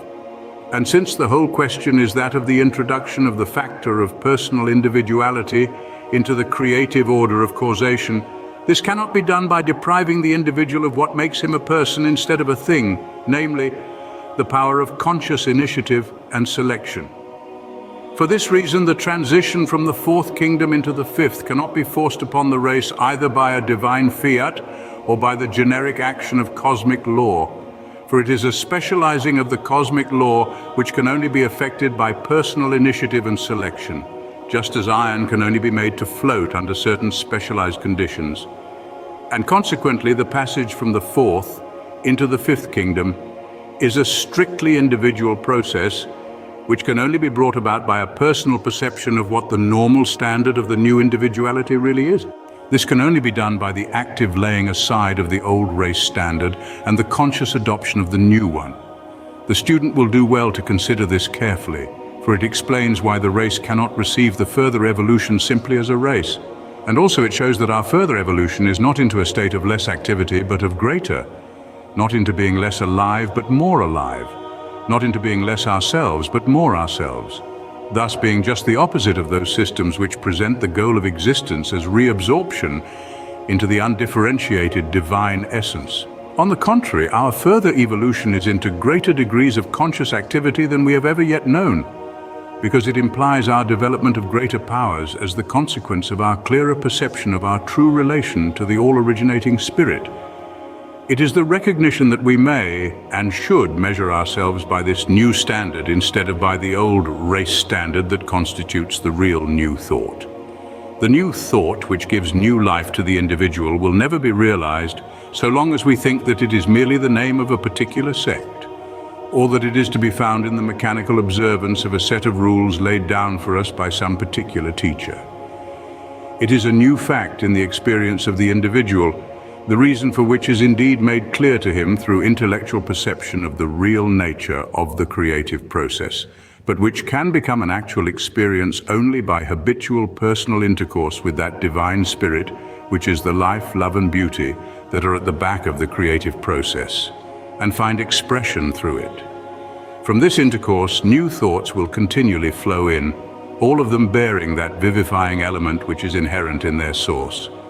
And the individual will then proceed to work out these new ideas with the knowledge that they have their origin in the selection and initiative power of the all-creating spirit itself. And in this way, by combined meditation and action, he will find himself advancing into increasing light, liberty, and usefulness. The advance may be almost imperceptible from one day to another, but it will be perceptible at longer intervals. And the one who is thus moving forward with the Spirit of God will, on looking back at any time, always find that he is getting more livingness out of life than he was a year previously. and this without strenuous effort, for he is not having to manufacture the power from his own resources, but only to receive it, and as for using it, that is only the exercise of the power itself. So following on these lines, you will find that rest and power are identical, and so you get the real new thought which grows in newness every day. Chapter 8, the denouement of the creative process. Then comes the question, what should logically be the denouement of the progression we have been considering? Let us briefly recapitulate the steps of the series. Universal spirit, by self-contemplation, evolves universal substance. From this it produces cosmic creation as the expression of itself as functioning in space and time. Then from this initial movement it proceeds to more highly specialized modes of self-contemplation in a continually ascending scale, for the simple reason that self-contemplation admits of no limits, and therefore each stage of self-recognition cannot be other than the starting point for a still more advanced mode of self-contemplation, and so on ad infinitum. Thus, there is a continuous progress toward more and more highly specialized forms of life, implying greater liberty and wider scope for enjoyment, as the capacity of the individual life corresponds to a higher degree of the contemplation of spirit. And in this way, evolution proceeds till it reaches a level where it becomes impossible to go any further, except by the exercise of conscious selection and initiative on the part of the individual, while at the same time conforming to the universal principles of which evolution is the expression. Now ask yourself in what way individual selection and initiative would be likely to act as expressing the originating spirit itself? Given the knowledge on the part of the individual that he is able by his power of initiative and selection to draw directly upon the all-originating spirit of life, what motive could he have for not doing so? Therefore, granted such a perfect recognition, we should find the individual holding precisely the same place in regard to his own individual world that the all-originating spirit does to the cosmos, subject only to the same law of love, beauty, and see, which we found to be necessarily inherent in the creative spirit, a similarity which would entirely prevent the individual from exercising his otherwise limitless powers in any sort of antagonism to the spirit of the great whole. At the same time, the individual would be quite aware that he was not the universal spirit in propria persona, but that he was affording expression to it through his individuality. Now, expression is impossible except through form, and therefore form of some sort is a necessity of individuality. It is just here, then, that we find the importance of that principle of harmony with environment of which I spoke earlier, the principle in accordance with which a person who had obtained complete control of matter, if he wished to transport himself to some other planet, would appear there in perfect conformity with all the laws of matter that obtained in that world, though of course not subject to any limitation of the life principle in himself. He would exhibit the laws of matter as rendered perfect by the law of originating life. But if anyone now living on this earth were thus perfectly to realize the law of life, he would be in precisely the same position here as our imaginary visitor to another planet. In other words, the denouement of the law of life is not the putting off of the body, but its inclusion as part of the conscious life of the spirit. This does not imply any difference in the molecular structure of the body from that of other men, for by the principle of harmony of which I have just spoken, it would be formed in strict accordance with the laws of matter on the particular planet, though it would not be subject to the limitations resulting from the average man's non-recognition of the power of the spirit. The man who had thus fully entered into the fifth kingdom would recognize that, in its relation to the denser modes of matter, his body was of a similar dense mode. That would be its relation to external environment as seen by others. But since the man now knew himself as not belonging to these denser modes of manifestation, but as an individualization of primary spirit, he would see that relatively to himself, all matter was primary substance, and that from this point of view, any condensations of that substance into atoms, molecules, tissues, and the like counted for nothing. For him, the body would be simply primary substance, entirely responsive to his will. Yet his reverence for the law of harmony would prevent any disposition to play psychic pranks with it, and he would use his power over the body only to meet actual requirements. In this way, then, we are led to the conclusion that eternal life in an immortal physical body is the logical denouement of our evolution. And if we reflect that, by the conditions of the case, the owners of such bodies could at will either transport themselves to other worlds or put off the physical body altogether and remain in the purely subjective life while still retaining the power to reclothe themselves in flesh whenever they chose, we shall see that this denouement of evolution answers all possible questions as to the increase of the race, the final destruction of the planet, and the like. This then is the ultimate which we should keep in view, but the fact remains that though there may be hidden ones who have thus attained, the bulk of mankind have not, and that the common lot of humanity is to go through the change which we call death.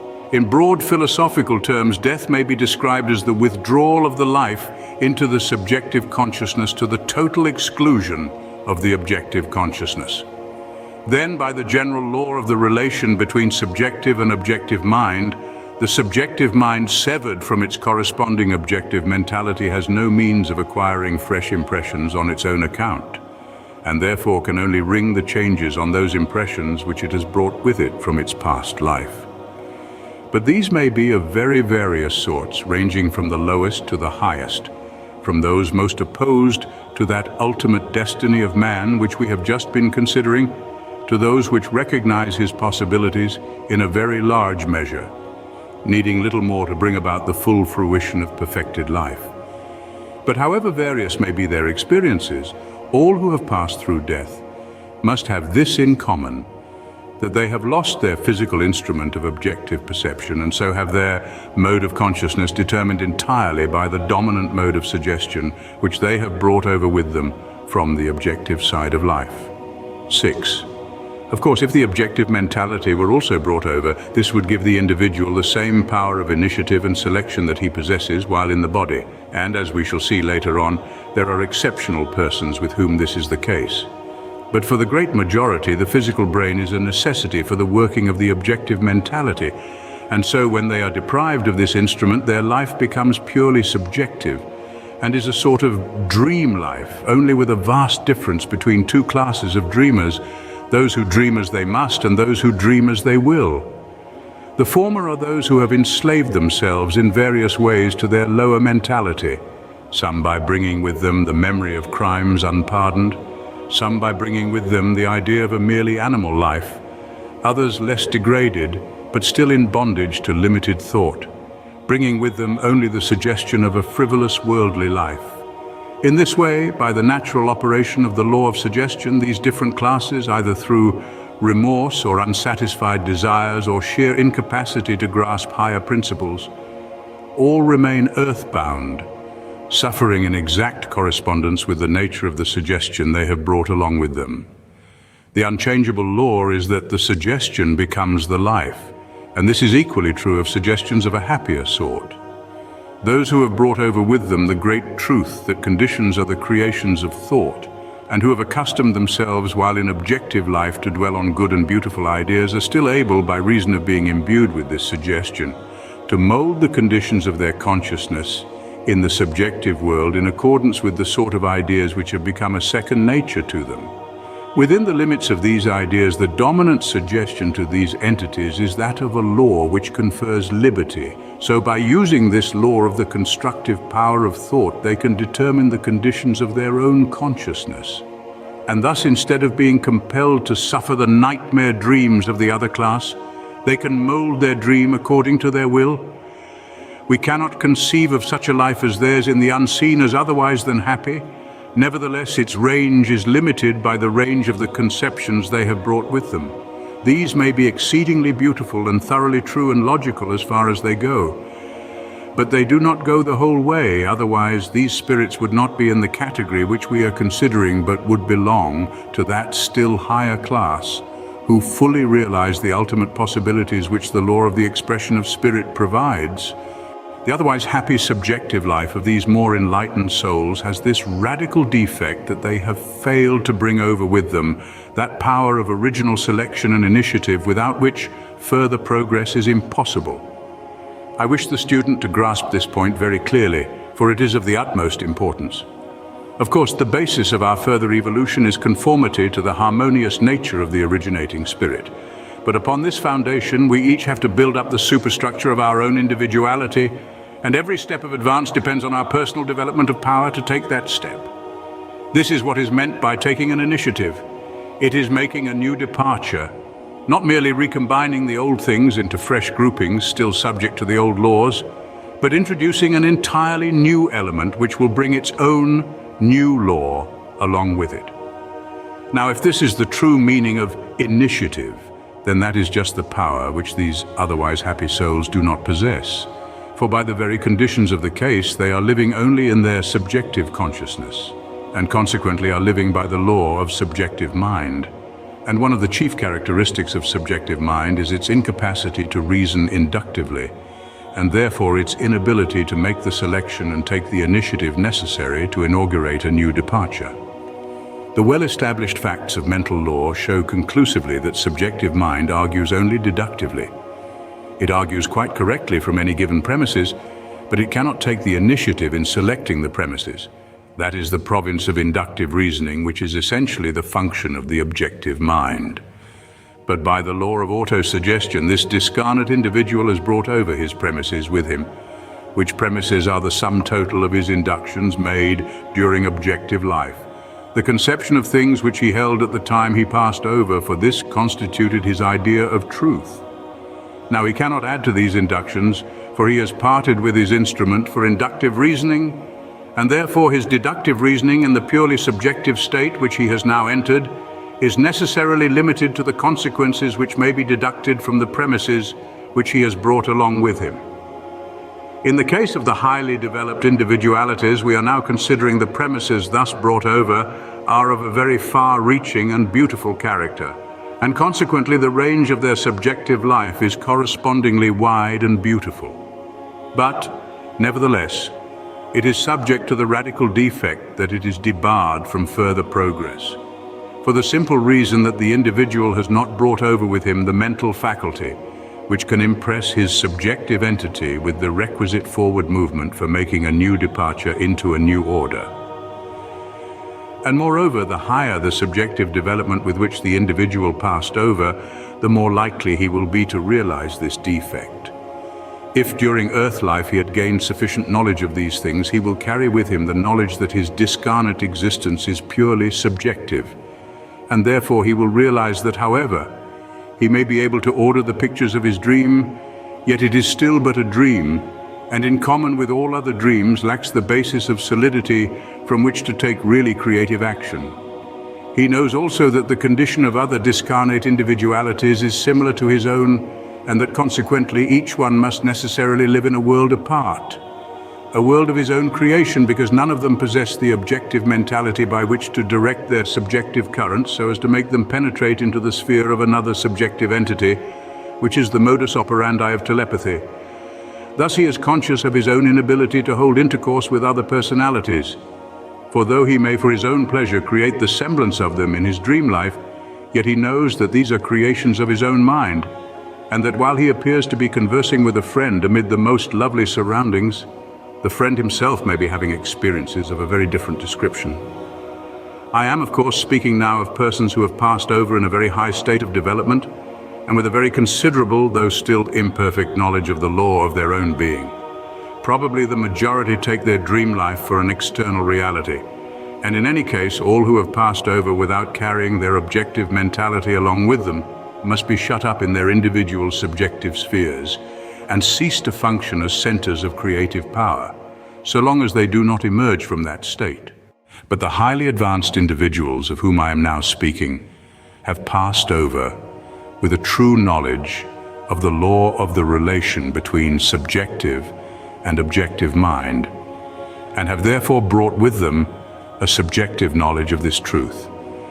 And therefore, however otherwise in a certain sense happy, they must still be conscious of a fundamental limitation which prevents their further advance. And this consciousness can produce only one result: an ever-growing longing for the removal of this limitation. And this represents the intense desire of the spirit, as individualized in these souls, to attain to the conditions under which it can freely exercise its creative power. Subconsciously, this is the desire of all souls, for it is that continual pressing forward of the spirit for manifestation out of which the whole creative process arises. And so it is that the great cry perpetually ascends to God from all as yet undelivered souls, whether in or out of the body, for the deliverance which they knowingly or unknowingly desire. All this comes out of the well-ascertained facts of the law of relation between subjective and objective mind. Then comes the question, is there no way of getting out of this law? The answer is that we can never get away from universal principles, but we can specialize them. We may take it as an axiom that any law which appears to limit us contains in itself the principle by which that limitation can be overcome, just as in the case of the flotation of iron. In this axiom, then, we shall find the clue which will bring us out of the labyrinth. The same law which places various degrees of limitation upon the souls that have passed into the invisible can be so applied as to set them free. We have seen that everything turns on the obligation of our subjective part to act within the limits of the suggestion which has been most deeply impressed upon it. Then why not impress upon it the suggestion that in passing over to the other side, it has brought its objective mentality along with it?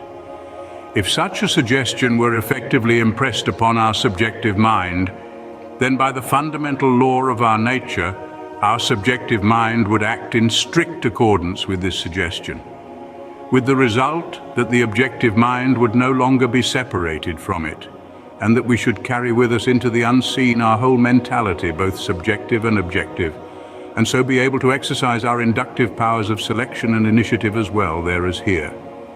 Why not? The answer is that we cannot accept any suggestion unless we believe it to be true. And to believe it to be true, we must feel that we have a solid foundation for our belief. If then, we can find a sufficient foundation for adequately impressing this suggestion upon ourselves, then the principles of mental law assure us that we shall carry our objective faculty of initiative and selection into the unseen. Therefore, our quest is to find this foundation. Then, since we cannot accept as true what we believe to be contrary to the ultimate law of the universe, if we are to find such a foundation at all, it must be within that law. And it is for this reason that I have laid so much stress upon the normal standard of human individuality. When we are convinced that this ideal completeness is quite normal, and is a spiritual fact not dependent upon the body but able to control the body, then we have got the solid basis on which to carry our objective personality along with us into the unseen. And the well-established laws of our mental constitution justify the belief that we can do so. From these considerations, it is obvious that those who thus pass over in possession of their complete mentality must be in a very different position from those who pass into a condition of merely subjective life. For they have brought their powers of selection and initiative with them, and can therefore employ their experiences in the unseen as a starting point for still further development. So then the question arises, what lines will this further development be likely to follow? We're now considering the case of persons who have reached a very high degree of development, who have succeeded in so completely uniting the subjective and objective portions of their spiritual being into a perfect whole that they can never again be severed, and who are therefore able to function with their whole consciousness on the spiritual plane. Such persons will doubtless be well aware that they have attained this degree of development by the law of the creative process, working in terms of their own individuality, and so they would naturally always refer to the original cosmic creation as the demonstration of the principle which they have to specialize for their own further evolution. Then they would find that the principle involved is that of the manifestation of spirit in form, and they would further see that this manifestation is not an illusion, but a reality, for the simple reason that both mind and matter are equally projections from the great originating spirit. Both alike are thoughts of the divine mind, and it is impossible to conceive any greater reality than the divine thought, or to get at any more substantial source of reality than that.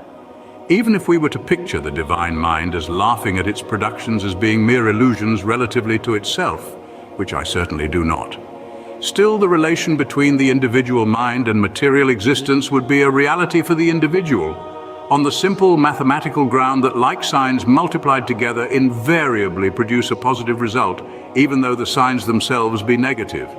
So that for us at every stage of our existence, substance must always be as much a reality as mind. Therefore, the manifestation of spirit in form is the eternal principle of the creative process, whether in the evolution of a world system or in that of an individual. But when we realize that by the nature of the creative process, substance must be an eternal verity, we must not suppose that this is true also of particular forms or of particular modes of matter. Substance is a necessity for the expression of spirit, but it does not follow that spirit is tied down to any particular mode of expression. If you fold a piece of paper into the form of a dart, it will fly through the air by the law of the form which you have given it. Again, if you take the same bit of paper and fold it into the shape of a boat, it will float on water by the law of the new form that you have given it.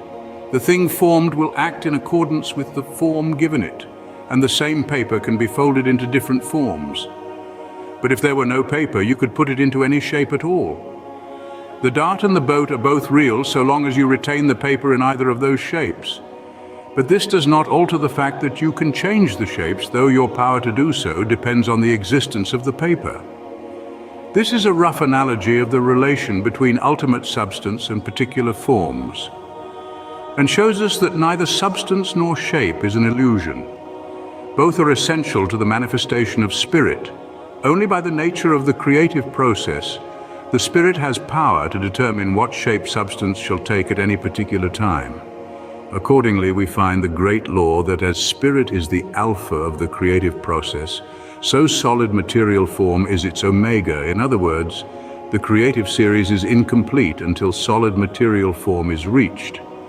Anything short of this is a condition of incompleteness, and therefore the enlightened souls who have passed over in possession of both sides of their mentality will realize that their condition, however beatific, is still one of incompleteness, and that what is wanted for completion is expression through a material body.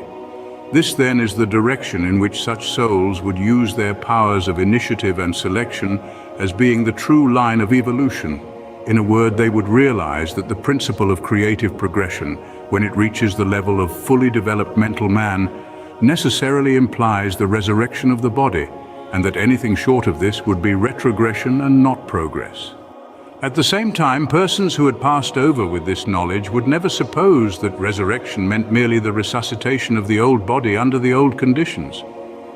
For they would see that the same inherent law, which makes expression in concrete substance the ultimate of the creative series, also makes this ultimate form depend on the originating movement of the spirit which produces it, and therefore that although some concrete form is essential for complete manifestation, and is a substantial reality so long as it is maintained, yet the maintaining of the particular form is entirely dependent on the action of the spirit of which the form is the external clothing. This resurrection body would therefore be no mere illusory spirit shape, yet it would not be subject to the limitations of matter as we now know it. It would be physical matter still, but entirely subject to the will of the indwelling spirit, which would not regard the denser atomic relations of the body, but only its absolute and essential nature as primary substance. I want the student to grasp the idea that the same thing may be very different when looked at, so to say, from opposite ends of the stick. What is solid molecular matter when viewed from the outside is plastic primary substance when viewed from the inside. The relations of this new body to any stimulus proceeding from outside would be those of the external laws of nature. But its relation to the spiritual ego working from within would be that of a plastic substance to be molded at will. The employment of such power would, however, at all times be based upon the reverent worship of the all-creating spirit, and it would therefore never be exercised otherwise than in accordance with the harmonious progress of the creative process.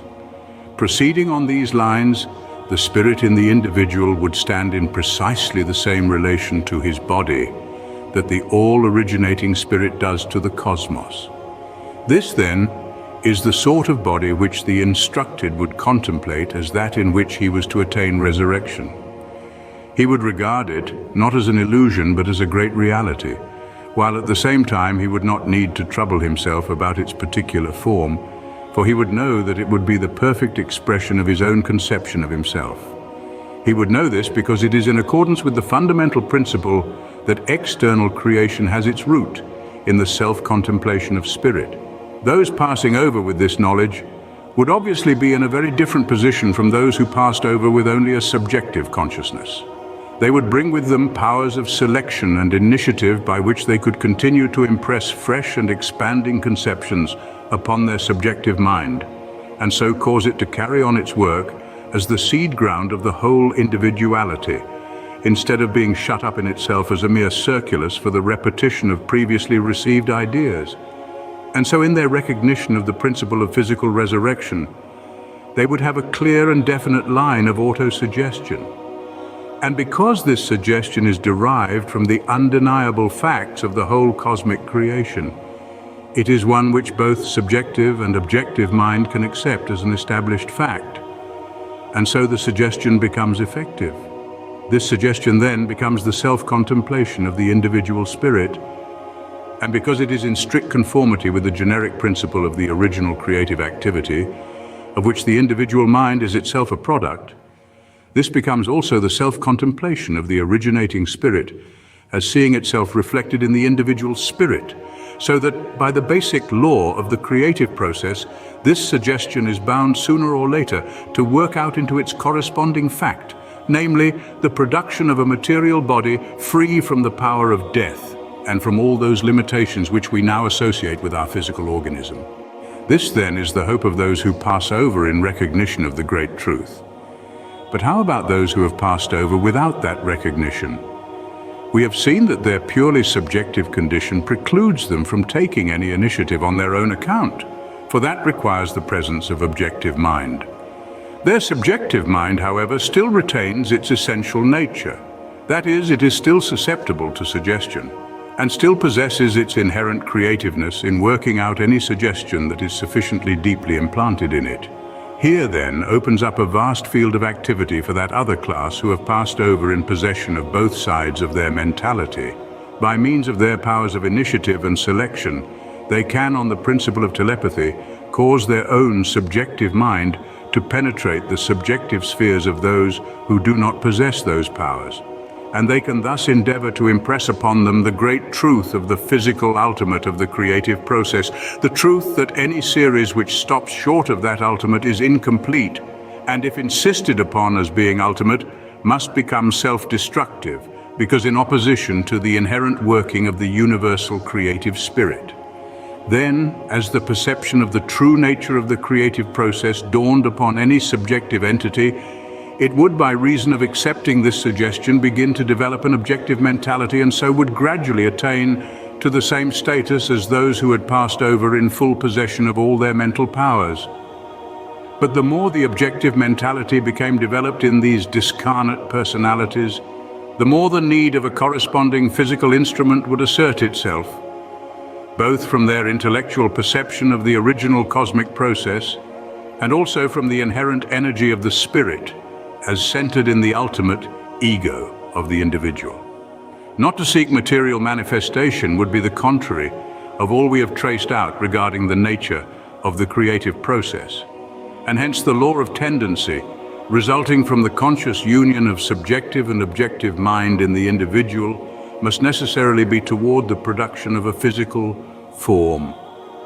Only we must recollect, as I have already pointed out, that this concentration of these minds would be upon a principle and not upon a particular bodily shape. The particular form they would be content to leave to the inherent self-expressiveness of the universal spirit working through the particular ego, with the result that their expectation would be fixed upon a general principle of physical resurrection, which would provide a form suited to be the material instrument of the highest ideal of man as a spiritual and mental being. Then, since the subjective mind is the automatic builder of the body, the result of the individual's acceptance of the resurrection principle must be that this mental conception will eventually work out as a corresponding fact. Whether on this planet or on some other matters not, for, as we have already seen, the physical body evolved by a soul that is conscious of its unity with the universal spirit is bound to be in conformity with the physical laws of any planet, though from the standpoint of the conscious ego, not limited by them. In this way, we may conceive that those who have passed over in possession of both sides of their spiritual nature would find a glorious field of usefulness in the unseen, in helping to emancipate those who had passed over in possession of their subjective side only. But from our present analysis, it will be seen that this can only be effected on the basis of a recognition of the principle of the resurrection of the body. Apart from the recognition of this principle, the only possible conception which the discarnate individual could form of himself would be that of a purely subjective being. And this carries with it all the limitations of a subjective life unbalanced by an objective one. And so long as the principle of physical resurrection is denied, so long the life must continue to be merely subjective and consequently unprogressive. 7. But it may be asked why those who have realized this great principle sufficiently to carry their objective mentality into the unseen state are liable to the change which we call death. The answer is that though they have realized the general principle, they have not yet divested themselves of certain conceptions by which they limit it. And consequently, by the law of subjective mind, they carry those limitations into the working of the resurrection principle itself. They are limited by the race belief that physical death is under all conditions a necessary law of nature, or by the theological belief that death is the will of God. So then the question is whether these beliefs are well-founded. Of course, appeal is made to universal experience, but it does not follow that the universal experience of the past is bound to be the universal experience of the future. The universal experience of the past was that no man had ever flown across the English Channel, yet now it has been done. What we have to do, therefore, is not to bother about past experience, but to examine the inherent nature of the law of life and see whether it does not contain possibilities of further development.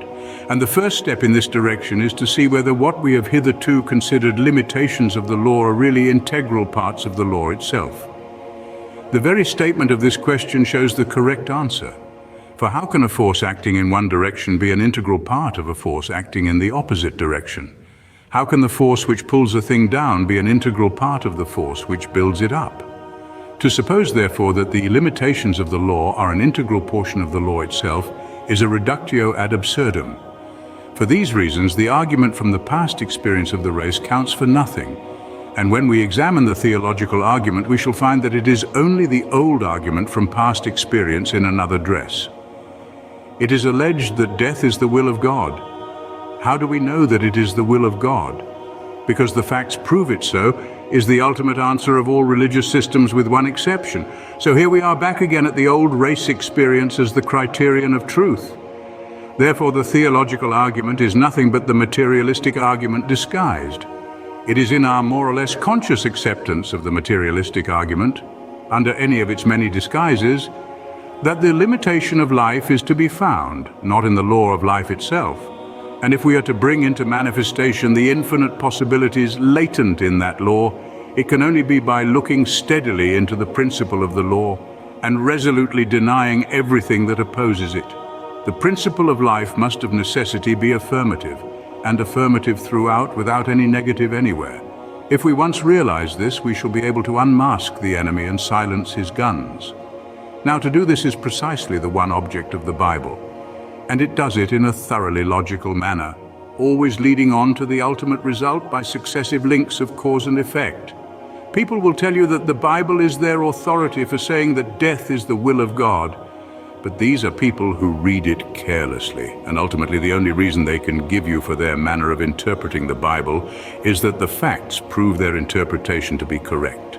So that in the last resort you will always find you have got back to the old materialistic argument from past race experience, which logically proves nothing.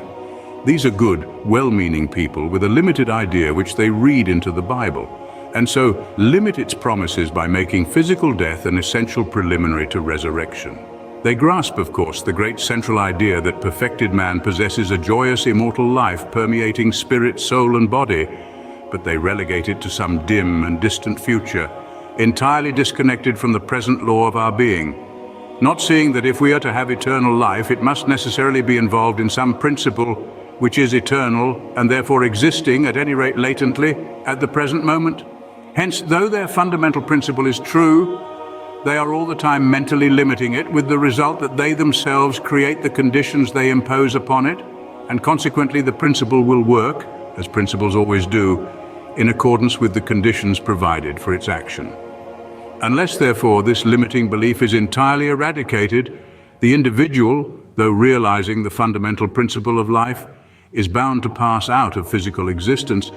But on the other hand, since he does take the recognition of this fundamental principle with him, it is bound to bear fruit sooner or later in a joyous resurrection, while the intermediate state can only be a peaceful anticipation of that supreme event. This is the answer to the question why those who have realized the great principle sufficiently to carry their objective mentality into the unseen world are still liable to physical death. And in the last analysis, it will be found to resolve itself into the remains of race belief based upon past experience. These are they who pass over in sure and certain hope of a glorious resurrection, sure and certain because founded upon the very being of God himself, that inherent life of the all-creating divine spirit which is the perpetual interaction of the eternal love and beauty. They have grasped the life-giving truth, only they have postponed its operation because they have the fixed idea that its present fruition is an absolute impossibility. But if we ask the reason for this idea, it always comes back to the old materialistic argument from the experience of past conditions, while the whole nature of advance is in the opening up of new conditions. And in this advance, the Bible is the pioneer book. Its whole purport is to tell us most emphatically that death is not the will of God. In the story of Eden, God is represented as warning man of the poisonous nature of the forbidden fruit, which is incompatible with the idea of death as an essential feature of man's nature. Then, from the point where man has taken the poison, all the rest of the Bible is devoted to telling us how to get rid of it. Christ, it tells us, was manifested to bring life and immortality to light, to abolish death, to destroy the works of the devil. That is the death-dealing power, for he that hath the power of death is the devil. It is impossible to reconcile this life-giving conception of the Bible with the idea that death at any stage or in any degree is the desire of God. Let us therefore start with the recognition that this negative force, whether in its minor degrees as disease or in its culmination as death, is that which it is the will of God to abolish. This also is logical. For if God be the universal spirit of life finding manifestation in individual lives, how can the desire of this spirit be to act in opposition to its own manifestation?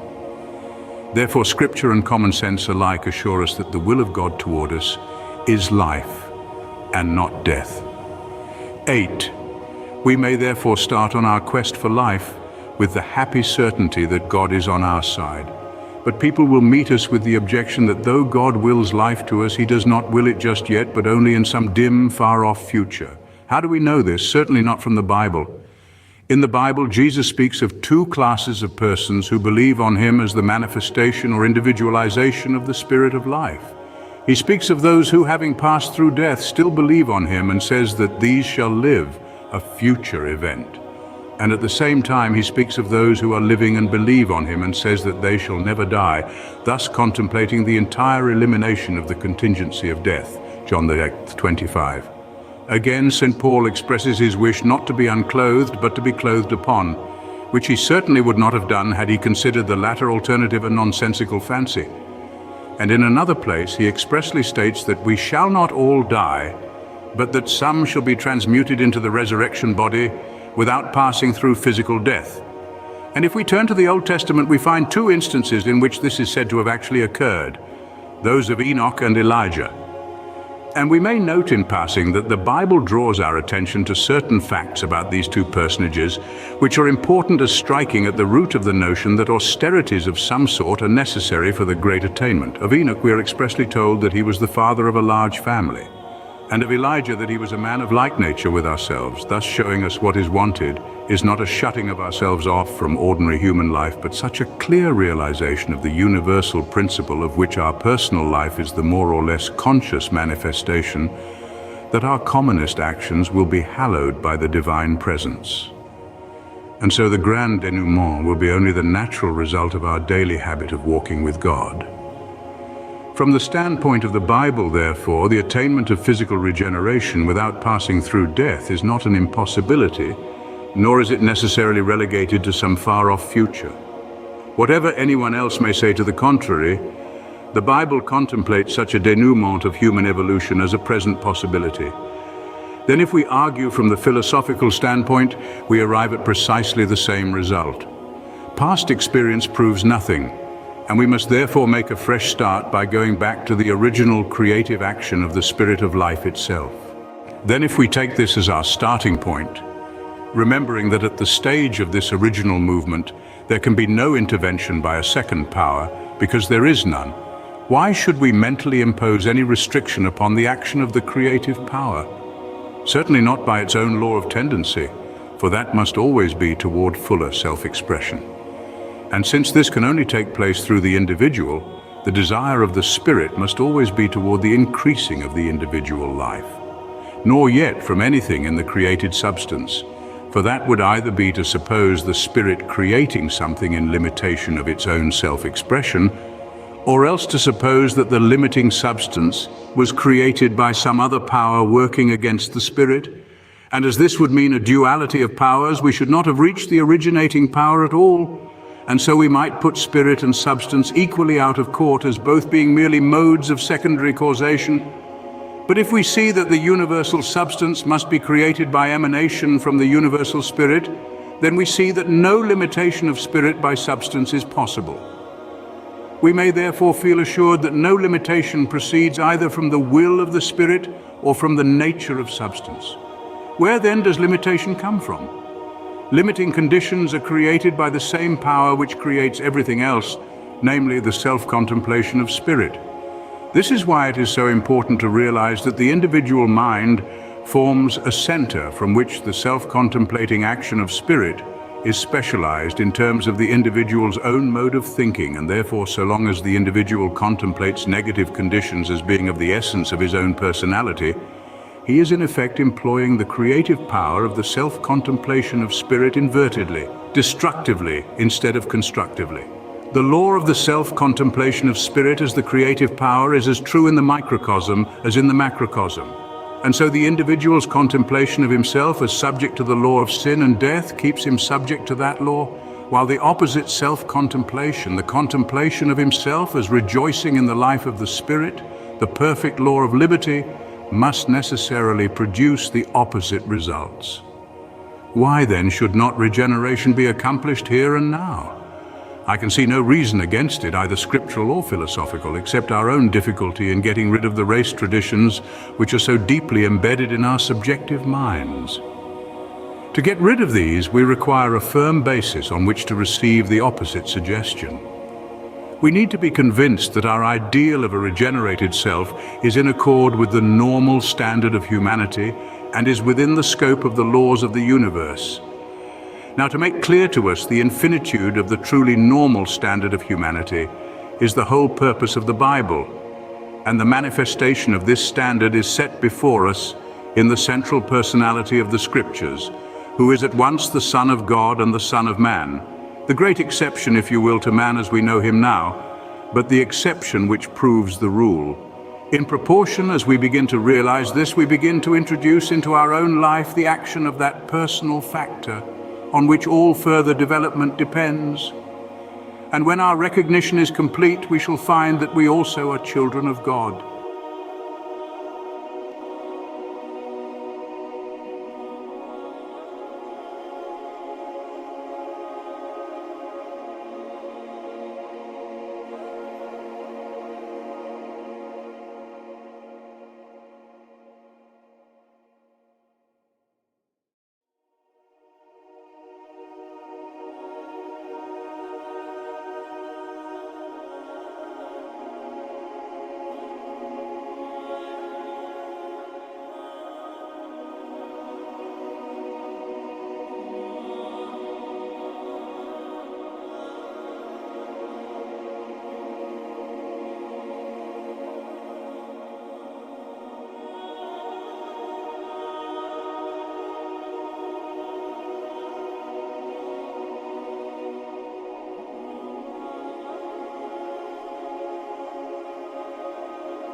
Chapter 10, The Divine Offering.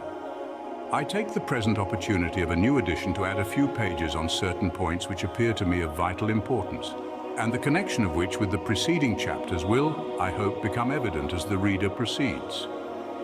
Assuming the existence in each individual of a creative power of thought which, in relation to himself, reflects the same power existing in the universal mind, our right employment of this power becomes a matter of extreme moment to ourselves.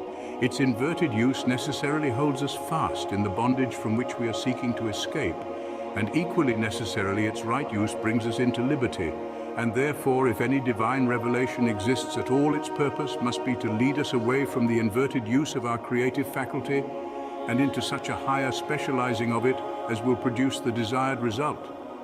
Now, the purpose of the Bible is to do this, and it seeks to effect this work by a dual operation. It places before us that divine ideal of which I have already spoken, and at the same time bases this ideal upon the recognition of a divine sacrifice.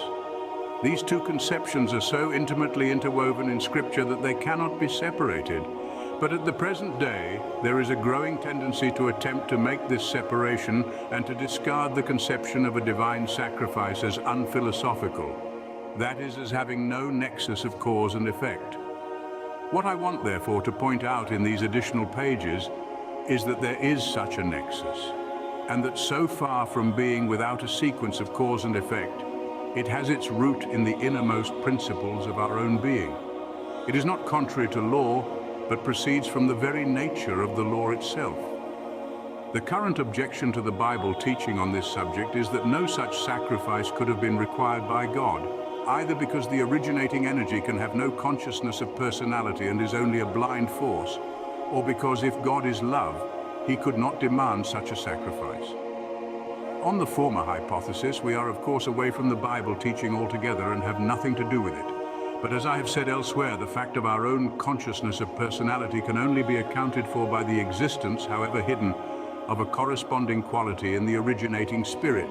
Therefore, I will confine my remarks to the question how love, as the originating impulse of all creation, can demand such a sacrifice. And to my mind, the answer is that God does not demand it. It is man who demands it. It is the instinctive craving of the human soul for certainty that requires a demonstration so convincing as to leave no room for doubt of our perfectly happy relation to the Supreme Spirit, and consequently to all that flows from it, whether on the side of the visible or of the invisible. When we grasp the fact that such a standpoint of certainty is the necessary foundation for the building up in ourselves of the divine ideal, then it becomes clear that to afford us this firm basis is the greatest work that the Spirit, in its relation to human personality, could do. We are often told that the offering of sacrifices had its origin in primitive man's conception of his gods as beings which required to be propitiated so as to induce them to do good or abstain from doing harm. And very likely this was the case. The truth at the back of this conception is the feeling that there is a higher power upon which man is dependent. And the error is in supposing that this power is limited by an individuality which can be enriched by selling its good offices or which blackmails you by threats. In either case, it wants to get something out of you. And from this it follows that its own power of supplying its own wants must be limited.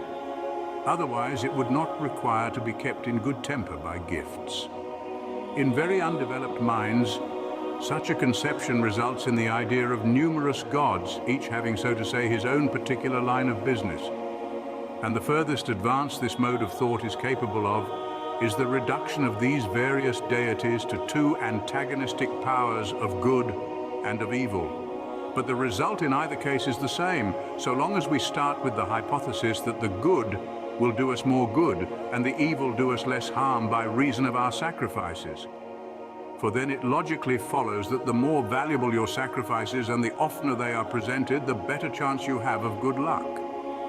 Doubtless some such conception as this was held by the mass of the Hebrew people under the sacrificial system of the Levitical law, and perhaps this was one reason why they were so prone to fall into idolatry, for in this view their fundamental notion was practically identical in its nature with that of the heathen around them. Of course, this was not the fundamental idea embodied in the Levitical system itself. The root of that system was the symbolizing of a supreme ideal of reconciliation hereafter, to be manifested in action. Now, a symbol is not the thing symbolized. The purpose of a symbol is twofold: to put us upon inquiry as to the reality which it indicates, and to bring that reality to our minds by suggestion when we look at the symbol. But if it does not do this and we rest only in the symbol, nothing will come of it, and we are left just where we were. That the symbolic nature of the Levitical sacrifice was clearly perceived by the deeper thinkers among the Hebrews is attested by many passages in the Bible. Sacrifice and burnt offering thou wouldest not, Psalms Nexil 6 and Lee 16, and other similar utterances, and the distinction between these symbols and that which they symbolized is brought out in the epistle to the Hebrews by the argument that if those sacrifices had afforded a sufficient standpoint for the effectual realization of cleansing, then the worshipper would not need to have repeated them because he would have no more consciousness of sin. Hebrews 2. This brings us to the essential point of the whole matter. What we want is the certainty that there is no longer any separation between us and the divine spirit by reason of sin, either as overt acts of wrongdoing or as error of principle. And the whole purpose of the Bible is to lead us to this assurance. Now, such an assurance cannot be based on any sort of sacrifices that require repetition, for then we could never know whether we had given enough either in quality or quantity. It must be a once-for-all business, or it is no use at all. And so the Bible makes the once-for-allness of the offering the essential point of its teaching. He that has been bathed does not need to be bathed again. John 3, 10. There is now no condemnation to them which are in Christ Jesus. Romans 8:I. Various intellectual difficulties, however, hinder many people from seeing the working of the law of cause and effect in this presentment. One is the question, how can moral guilt be transferred from one person to another? What is called the forensic argument, that is the court of law argument, that Christ undertook to suffer in our stead as our surety, is undoubtedly open to this objection. Suretyship must by its very nature be confined to civil obligations and cannot be extended to criminal liability. And so the forensic argument may be set aside as very much a legal fiction. But if we realize the Bible teaching that Christ is the Son of God, that is, the divine principle of humanity out of which we originated and subsisting in us all, however unconsciously to ourselves, then we see that sinners as well as saints are included in this principle. And consequently that the self-offering of Christ must actually include the self-offering of every human being in the acknowledgement, however unknown to his objective mentality, of his sin. If we can grasp this somewhat abstract point of view, it follows that in the person of Christ, every human being, past, present, and to come, was self-offered for the condemnation of his sin, a self-condemnation and a self-offering, and hence a cleansing, for the simple reason that if you can get a man to realize his past error, really see his mistake, he won't do it again.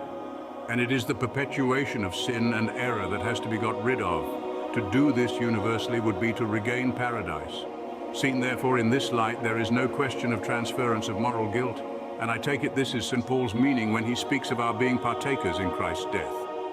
Then there is the objection, how can past sins be done away with? If we accept the philosophical conclusion that time has no substantive existence, then all that remains is states of consciousness. As I have said in the earlier part of this book, the self-contemplation of spirit is the cause of all our perception of existence and environment. And consequently, if the self-contemplation of the spirit from any center of individualization is that of entire harmony and the absence of anything that would cause any consciousness of separation, then past sins cease to have any part in this self-recognition and consequently cease to have any place in the world of existence. The foundation of the whole creative process is the calling into light out of darkness. That which makes manifest is light. And consequently, the converse action is that of sending out of light into darkness, that is, into not being. Now this is exactly what the Spirit says in the Bible. I, even I, am he that blotteth out thy transgressions. Isaiah 25. Blotting out is the sending out of manifestation into the darkness of non-manifestation, out of being into not being. And in this way, the past error ceases to have any existence, and so ceases to have any further effect upon us. It is blotted out, and from this new standpoint has never been at all, so that to continue to contemplate it is to give a false sense of existence to that which in effect has no existence. It is that affirmation of negation which is the root of all evil. It is the inversion of our God-given creative power of thought, calling into existence that which in the perfect life of the Spirit never had or could have any existence. And therefore it creates the sense of inharmony, opposition, and separation. Of course, this is only relatively to ourselves, for we cannot create eternal principles. They are the being of God. And as I have already shown, these great principles of the affirmative may be summed up in the two words love and beauty. Love in essence and beauty in manifestation.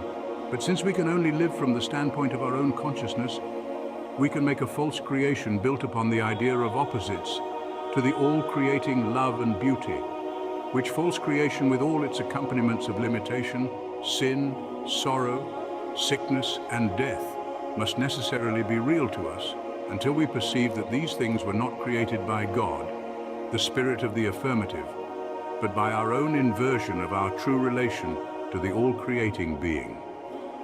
When then we view the matter in this light, the offering once for all of the divine sacrifice for the sin of the whole world is seen not to be a mere ecclesiastical dogma, having no relation of cause and effect, but to be the highest application of the same principle of cause and effect by which the whole creation, ourselves included, has been brought into existence, the self-contemplation of spirit, producing corresponding manifestation, only now working on the level of individual personality. As I have shown at the beginning of this book, the cosmic manifestation of principles is not sufficient to bring out all that there is in them. To do this, their action must be specialized by the introduction of the personal factor. They are represented by the pillar Jachin, but it must be equilibrated by the pillar Boaz, law and personality, the two pillars of the universe. And in the one offering, we have the supreme combination of these two principles, the highest specialization of law by the highest power of personality. These are eternal principles, and therefore we are told that the Lamb was slain from the foundation of the world. And because thoughts are things, this supreme manifestation of the creative interaction of law and personality was bound eventually to be manifested in concrete action in the world conditioned by time and space. And so it was that the supreme manifestation of the love of God to meet the supreme need of man took place. The history of the Jewish nation is the history of the working of the law of cause and effect, under the guidance of the divine wisdom, so as to provide the necessary conditions for the greatest event in the world's history. For if Christ was to appear, it must be in some nation, in some place, and at some time. But to trace the steps by which, through an intelligible sequence of causes, these necessary conditions were provided, belongs rather to an investigation of Bible history than to our present purpose, so I will not enter into these details here. But what I hope I have in some measure made clear is that there is a reason why Christ should be manifested and should suffer and rise again, and that so far from being a baseless superstition, the reconciling of the world to God through the one offering once for all offered for the sin of the whole world lays the immovable foundation upon which we may build securely for all the illimitable future. Chapter 11. Ourselves in the Divine Offering. If we have grasped the principle I have endeavored to state in the last chapter, we shall find that with this new standpoint, a new life and a new world begin to open out to us. This is because we are now living from a new recognition of ourselves and of God. Eternal truth, that which is the essential reality of being, is always the same. It has never altered. For whatever is capable of passing away and giving place to something else is not eternal, and therefore the real essence of our being, as proceeding from God and subsisting in Him, has always been the same. But this is the very fact which we have hitherto lost sight of, and since our perception of life is the measure of our individual consciousness of it, we have imposed upon ourselves a world of limitation, a world filled with the power of the negative, because we have viewed things from that standpoint. What takes place, therefore, when we realize the truth of our redemption is not a change in our essential relation to the parent spirit, the eternal Father, but an awakening to the perception of this eternal and absolutely perfect relation. We see that in reality, it has never been otherwise, for the simple reason that in the very nature of being, it could not be otherwise. And when we see this, we see also that what has hitherto been wrong has not been the working of the Father, but our conception of the existence of some other power, a power of negation, limitation, and destructiveness, the very opposite to all that the creative spirit, by the very fact of its creativeness, must be. That wonderful parable of the prodigal son shows us that he never ceased to be a son. It was not his father who sent him away from home, but his notion that he could do better on his own. And we all know what came of it. But when he returned to the father, he found that from the father's point of view, he had never been otherwise than a son, and that all the trouble he had gone through was not of the father, but was the result of his own failure to realize what the father and the home really were. 9. Now this is exactly the case with ourselves. When we wake up to the truth, we find that so far as the Father is concerned, we have always been in him and in his home. For we are made in his image and likeness and are reflections of his own being. He says to us, "Son, thou art ever with me, and all that I have is thine." The self-contemplation of spirit is the creative power creating an environment corresponding to the mode of consciousness contemplated, and therefore in proportion as we contemplate ourselves as centers of individualization for the divine spirit, we find ourselves surrounded by a new environment, reflecting the harmonious conditions which pre-exist in the thought of the spirit.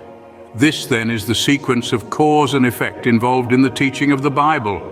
Man is in essence a spiritual being, the reflection on the plane of individual personality of that which the all-originating spirit is in itself, and is thus in that reciprocal relation to the spirit which is love. This is the first statement of his creation in Genesis. God saw all that he had made, and behold, it was very good, man included. Then the fall is the failure of the lower mentality to realize that God is love. In a word, that love is the only ultimate motive power it is possible to conceive, and that the creations of love cannot be otherwise than good and beautiful. The lower mentality conceives an opposite quality of evil and thus produces a motive power the opposite of love, which is fear. And so fear is born into the world, giving rise to the whole brood of evil, anger, hatred, envy, lies, violence, and the like, and on the external plane giving rise to discordant vibrations which are the root of physical ill. If we analyze our motives, we shall find that they are always some mode either of love or fear, and fear has its root in the recognition of some power other than perfect love, which is God the one all-embracing good. Fear has a creative force which invertedly mimics that of love, but the difference between them is that love is eternal and fear is not. Love as the original creative motive is the only logical conclusion we can come to as to why we ourselves or any other creation exists. Fear is illogical because to regard it as having any place in the original creative motive involves a contradiction in terms. By accepting the notion of a dual power, that of good and evil, the inverted creative working of fear is introduced with all its attendant train of evil things. This is the eating of the deadly tree which occasions the fall, and therefore the redemption which requires to be accomplished is a redemption from fear, not merely from this or that particular fear, but from the very root of fear, which root is unbelief in the love of God, the refusal to believe that love alone is the creating power in all things, whether small beyond our recognition or great beyond our conception. Therefore, to bring about this redemption, there must be such a manifestation of the divine love to man as, when rightly apprehended, will leave no ground for fear. And when we see that the sacrifice of the cross was the self-offering of love made in order to provide this manifestation, then we see that all the links in the chain of cause and effect are complete, and that fear never had any place in the creative principle, whether as acting in the creation of a world or of a man. The root, therefore, of all the trouble of the world consists in the affirmation of negation, in using our creative power of thought invertedly, and thus giving substance to that which as principle has no existence. So long as this negative action of thought continues, so long will it produce its natural effect, whether in the individual or in the mass. The experience is perfectly real while it lasts. Its unreality consists in the fact that there was never any real need for it. And the more we grasp the truth of the all-embracingness of the one good, both as cause and as effect on all planes, the more the experience of its opposite will cease to have any place in our lives. This truly new thought puts us in an entirely new relation to the whole of our environment, opening out possibilities hitherto undreamt of. And this by an orderly sequence of law which is naturally involved in our new mental attitude. But before considering the prospect thus offered, it is well to be quite clear as to what this new mental attitude really is, for it is our adoption of this attitude that is the key to the whole position. Put briefly, it is ceasing to include the idea of limitations in our conception of the working of the all-creating Spirit. Here are some specimens of the way in which we limit the creative working of the Spirit. We say, I am too old now to start this or that new sort of work. This is to deny the power of the Spirit to vivify our physical or mental faculties, which is illogical if we consider that it is the same Spirit that brought us into any existence at all. It is like saying that when a lamp is beginning to burn low, the same person who first filled it with oil cannot replenish it and make it burn brightly again. Or we say, I cannot do so and so because I have not the means. When you were 14, did you know where all the means were coming from which were going to support you till now, when you are perhaps 40 or 50? So you should argue that the same power that has worked in the past can continue to work in the future. If you say the means came in the past quite naturally through ordinary channels, that is no objection. On the contrary, the more reason for saying that suitable channels will open in the future. Do you expect God to put cash into your desk by a conjuring trick? Means come through recognizable channels, that is to say, we recognize the channels by the fact of the stream flowing through them. And one of our most common mistakes is in thinking that we ourselves have to fix the particular channel beforehand. We say in effect that the Spirit cannot open other channels, and so we stop them up. Or we say our past experience speaks to the contrary, thus assuming that our past experiences have included all possibilities and have exhausted the laws of the universe, an assumption which is negatived by every fresh discovery, even in physical science. And so we go on limiting the power of the Spirit in 100 different ways. But careful consideration will show that though the modes in which we limit it are as numerous as the circumstances with which we have to deal, the thing with which we limit it is always the same. It is by the introduction of our own personality. This may appear at first a direct contradiction of all that I have said about the necessity for the personal factor, but it is not. Here is a paradox. To open out into manifestation the wonderful possibilities hidden in the creative power of the universe, we require to do two things: to see that we ourselves are necessary as centers for focusing that power, and at the same time to withdraw the thought of ourselves as contributing anything to its efficiency. It is not I that work, but the power. Yet the power needs me because it cannot specialize itself without me. In a word, each is the complementary of the other, and the higher the degree of specialization is to be, the more necessary is the intelligent and willing cooperation of the individual. This is the scriptural paradox that the Son can do nothing of himself, and yet we are told to be fellow workers with God.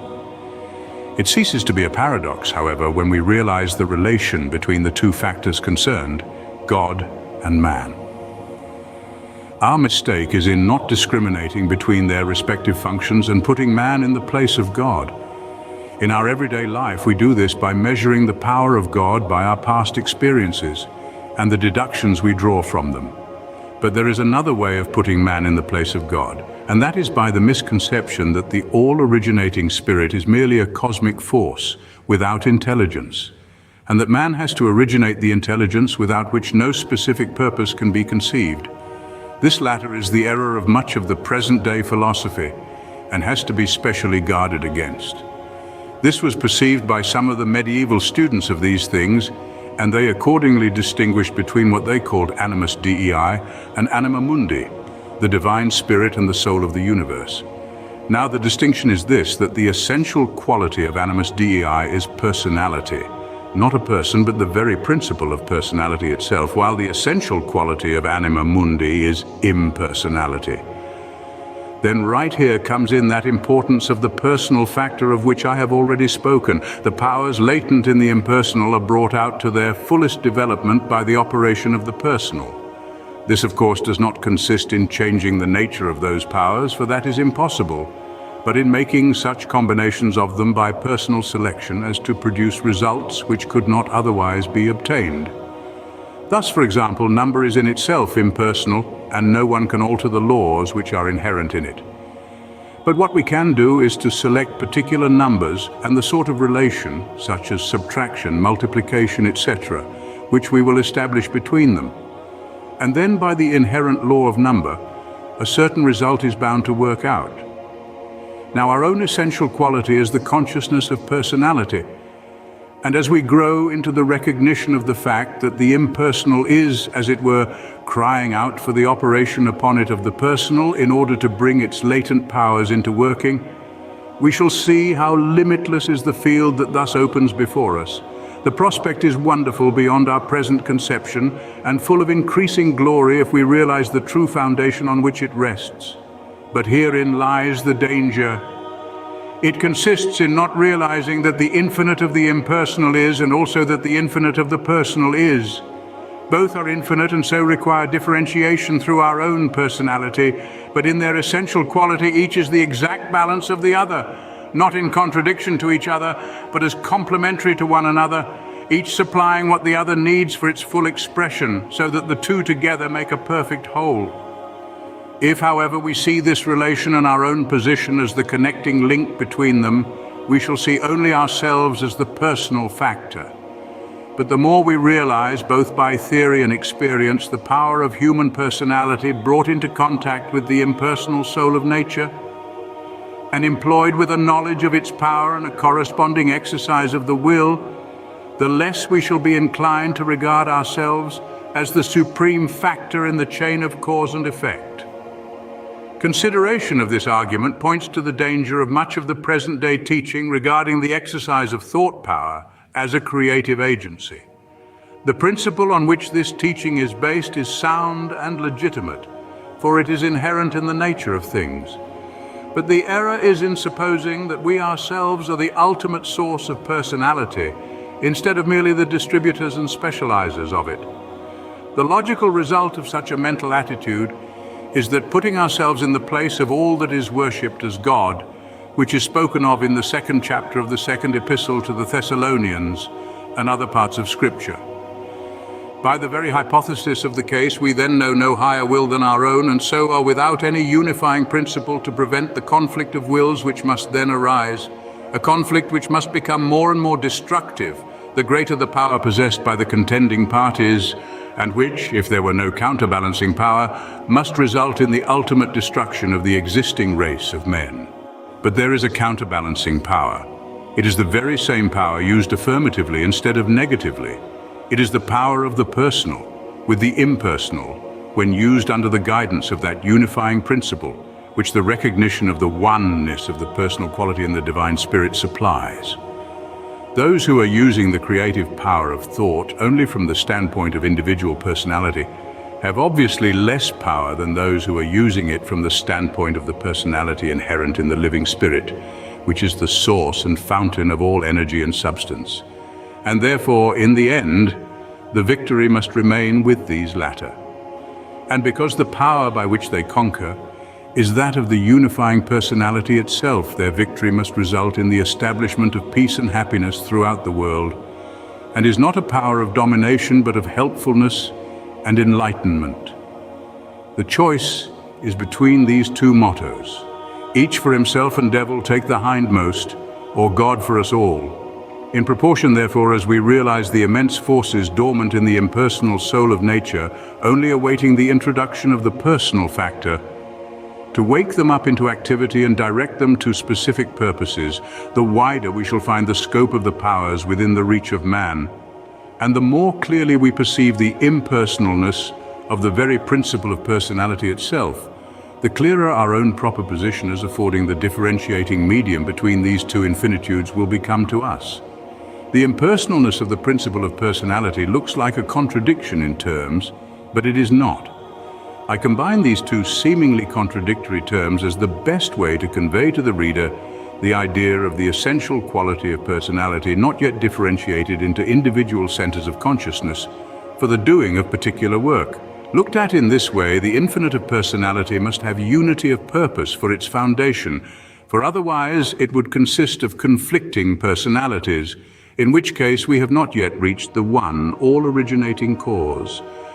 Or to put it in another way, an infinite personality divided against itself would be an infinite insanity, a creator of a cosmic bedlam, which as a scientific fact would be impossible of existence. Therefore, the conception of an infinite of personality necessarily implies a perpetual unity of purpose. And for the same reason, this purpose can only be the fuller and fuller expression of an infinite unity of consciousness. And unity of consciousness necessarily implies the entire absence of all that would impair it. And therefore its expression can only be as universal harmony. If then the individual realizes this true nature of the source from which his own consciousness of personality is derived, his ideas and work will be based upon this foundation, with the result that as between ourselves peace and goodwill towards men must accompany this mode of thought, and as between us and the strictly impersonal soul of nature, our increasing knowledge in that direction would mean increasing power for carrying out our principle of peace and goodwill. As this perception of our relation to the Spirit of God and the soul of nature spreads from individual to individual, so the kingdom of God will grow, and its universal recognition would be the establishing of the kingdom of heaven on earth. Perhaps the reader will ask why I say the soul of nature instead of saying the material universe. The reason is that in using our creative power of thought, we do not operate directly upon material elements. To do that is the work of construction from without and not of creation from within. The whole tendency of modern physical science is to reduce all matter in the final analysis to energy working in a primary ether. Whence this energy and this ether proceed is not the subject of physical analysis. That is a question which cannot be answered by means of the vacuum tube or the spectroscope. Physical science is doing its legitimate work in pushing further and further back the unanalyzable residuum of nature, but however far back, an ultimate unanalyzable residuum there must always be. And when physical science brings us to this point, it hands us over to the guidance of psychological investigation. Just as in the Divina Commedia, Virgil transfers Dante to the guidance of Beatrice for the study of the higher realms. Various rates of rapidity of motion in this primary ether, producing various numerical combinations of positively and negatively electrified particles, result in the formation of what we know as the different chemical elements, and thus explains the phenomena of their combining quantities, the law by which they join together to form new substances only in certain exact numerical ratios. From the first movement in the primary ether to solid substances, such as wood or iron or our own flesh, is thus a series of vibrations in a succession of mediums, each denser than the preceding one, out of which it was concreted, and from which it receives the vibratory impulse. This is in effect what physical science has to tell us. But to get further back, we must look into the world of the invisible, and it is here that psychological study comes to our aid. We cannot, however, study the invisible side of nature by working from the outside. And so at this point of our studies, we find the use of the time-honored teaching regarding the parallelism between the macrocosm and the microcosm. If the microcosm is the reproduction in ourselves of the same principles as exist in the macrocosm or universe in which we have our being, then by investigating ourselves we shall learn the nature of the corresponding invisible principles in our environment. Here then is the application of the dictum of the ancient philosophy, know thyself. It means that the only place where we can study the principles of the invisible side of nature is in ourselves, and when we know them there, we can transfer them to the larger world around us. In the concluding chapters of my Edinburgh lectures on mental science, I have outlined the way in which the soul or mind operates upon the physical instrument of its expression, and it resolves itself into this, that the mental action inaugurates a series of vibrations in the etheric body, which in their turn induce corresponding grosser vibrations in the molecular substance until finally mechanical action is produced on the outside. Now, transferring this idea to nature as a whole, we shall see that if our mental action is to affect it in any way, it can only be by the response of something at the back of material substance, analogous to mind in ourselves. And that there is such a something interior to the merely material side of nature is proved by what we may call the law of tendency, not only in animals and plants, but even in inorganic substances, as shown for instance in Professor Bose's work on the response of metals. The universal presence of this law of tendency therefore indicates the working of some non-material and, so to say, semi-intelligent power in the material world, a power which works perfectly accurately on its own lines so far as it goes, that is to say, in a generic manner, but which does not possess that personal power of individual selection, which is necessary to bring out the infinite possibilities hidden in it. This is what is meant by the soul of nature. And it is for this reason I employ that term instead of saying the material universe. Which term to employ all depends on the mode of action we are contemplating.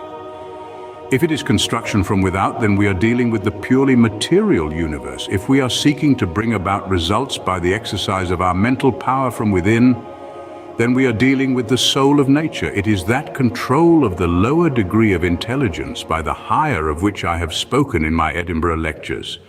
If we realize what I have endeavored to make clear in the earlier portion of this book, that the whole creation is produced by the operation of the divine will upon the soul of nature, it will be evident that we can set no limits to the potencies hidden in the latter and capable of being brought out by the operation of the personal factor upon it. Therefore, granted a sufficiently powerful concentration of will, whether by an individual or a group of individuals, we can well imagine the production of stupendous effects by this agency.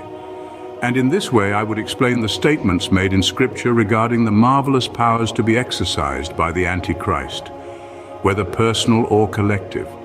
They are psychic powers, the power of the soul of man over the soul of nature.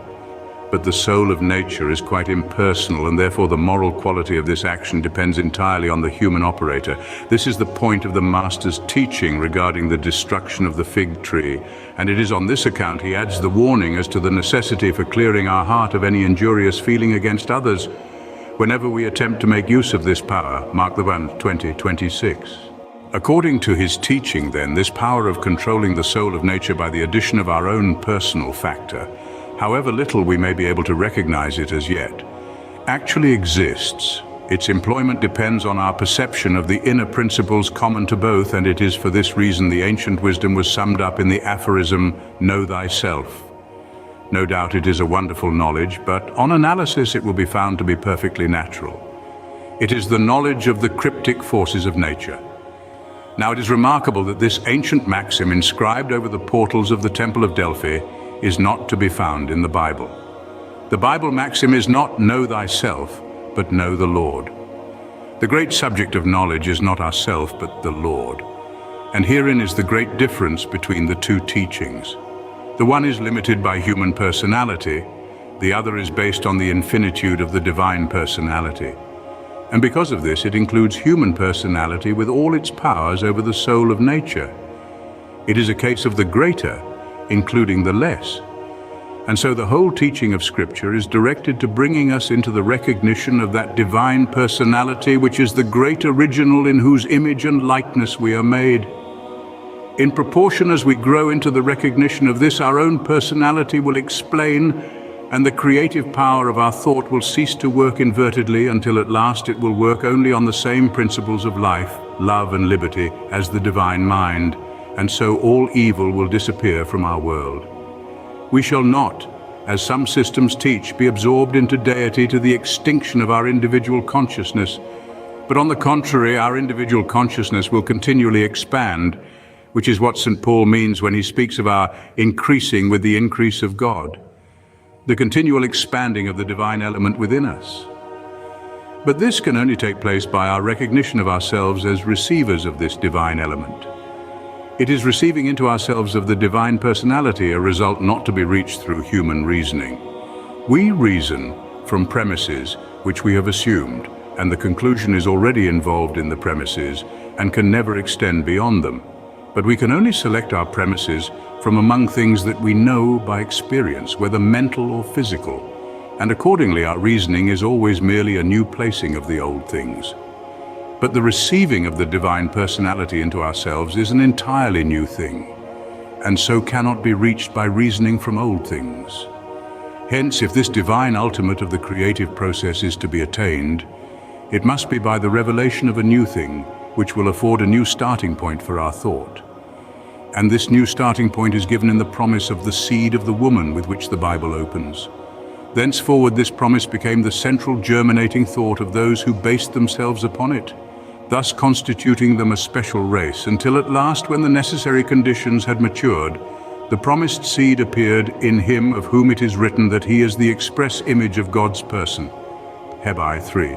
That is the expression of that infinite divine personality of which I have spoken. No man hath seen God at any time or can see him, for the simple reason that infinitude cannot be the subject of vision. To become visible, there must be individualization. And therefore, when Philip said, "Show us the Father," Jesus replied, "He that hath seen me hath seen the Father." The Word must become flesh before St. John could say, "That which was from the beginning, which we have heard, which we have seen with our eyes, which we have looked upon and our hands have handled of the word of life." This is the new starting point for the true new thought, the new Adam of the new race, each of whom is a new center for the working of the divine Spirit. This is what Jesus meant when he said, "Except ye eat the flesh and drink the blood of the Son of Man, ye have no life in you. My flesh is meat indeed, and my blood is drink indeed." Such a contemplation of the divine personality in him as will cause a like receiving of the divine personality into individualization in ourselves. This is the great purpose of the creative process in the individual. It terminates the old series which began with birth after the flesh and inaugurates a new series by birth after the Spirit, a new life of infinite unfoldment with glorious possibilities beyond our highest conception. But all this is logically based upon our recognition of the personalness of God and of the relation of our individual personality to this eternal and infinite personality. And the result of this is worship, not an attempt to butter up the Almighty and get him into good temper, but the reverent contemplation of what this personality must be in itself. And when we see it to be that life, love, beauty, etc., of which I spoke at the beginning of this book, we shall learn to love him for what he is, and our prayer will be, "Give me more of thyself." If we realize the great truth that the kingdom of heaven is within us, that it is the kingdom of the innermost of our own being and of all creation, and if we realize that this innermost is the place of the originating power where time and space do not exist, and therefore antecedent to all conditions, then we shall see the true meaning of worship.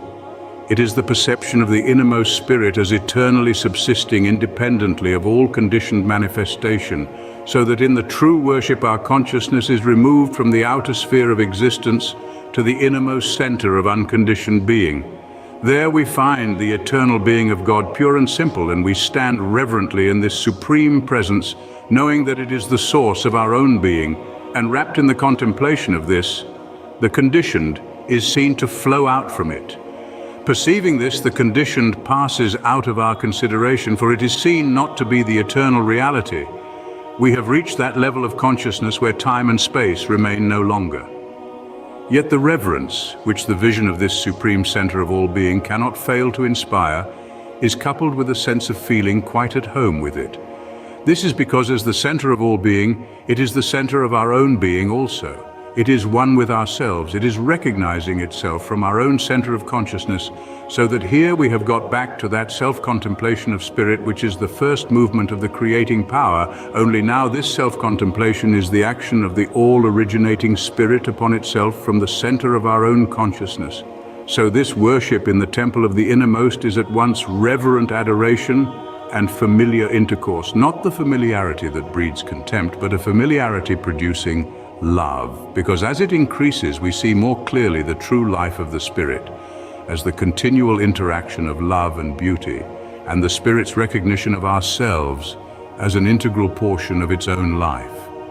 This is not an unpractical, dreamy speculation, but has a very practical bearing. Death will someday cease to be, for the simple reason that life alone can be the enduring principle. But we have not yet reached this point in our evolution. Whether any in this generation will reach it, I cannot say. But for the rank and file of us, the death of the body seems to be by far the more probable event. Now, what must this passing out of the body mean to us? It must mean that we find ourselves without the physical vehicle, which is the instrument through which our consciousness comes in touch with the external world and all the interests of our present daily life.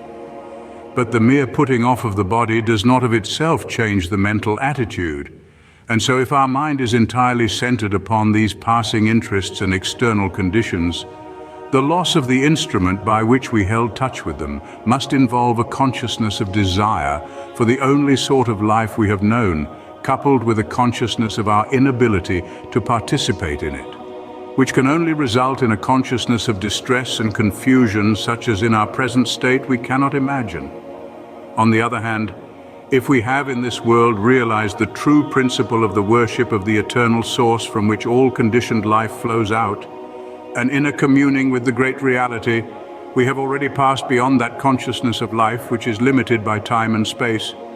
And so when we put off this mortal body, we shall find ourselves upon familiar ground, and therefore not wandering in confusion but quite at home, dwelling in the same light of the eternal in which we have been accustomed to dwell as an atmosphere enveloping the conditioned life of today.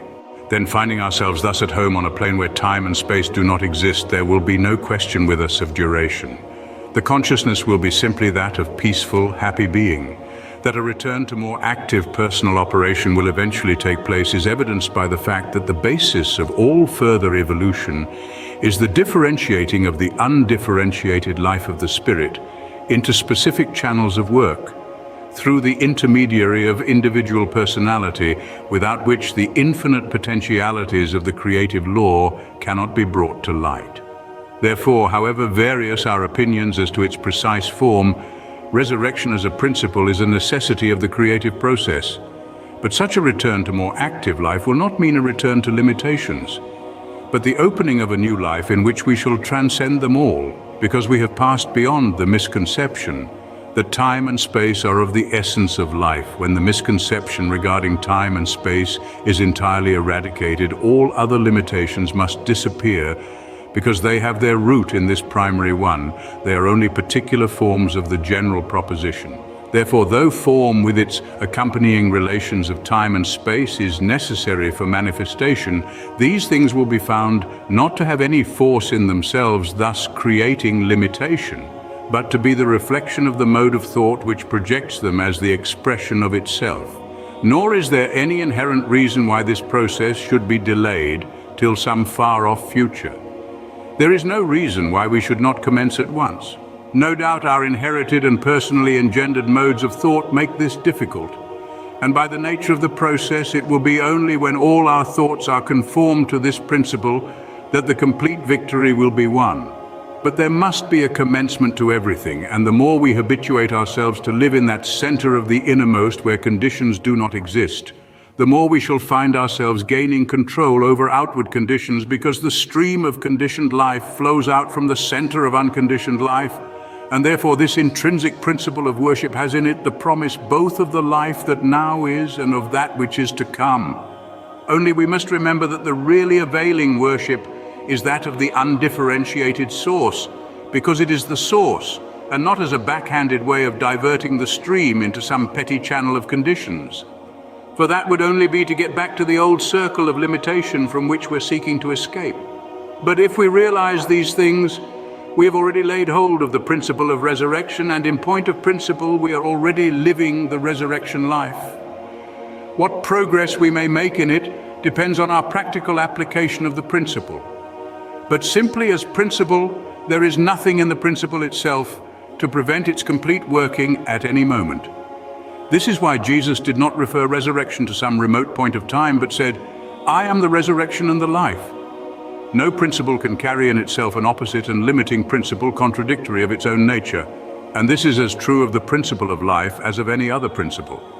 It is we who by our thought introduce an opposite and limiting principle, and so hinder the working of the principle we are seeking to bring into operation. But so far as the principle of life itself is concerned, there is in it no reason why it should not come into perfect manifestation here and now. This, then, is the true purpose of worship. It is to bring us into conscious and loving intercourse with the supreme source of our own being. And seeing this, we shall not neglect the outward forms of worship. From what we now know, they should mean more to us than to others, and not less. And in especial, if we realize the manifestation of the divine personality in Jesus Christ and its reproduction in man, we shall not neglect his last command to partake of that sacred memorial to his flesh and blood, which he bequeathed to his followers with the words, "This do in remembrance of me." This holy rite is no superstitious human invention.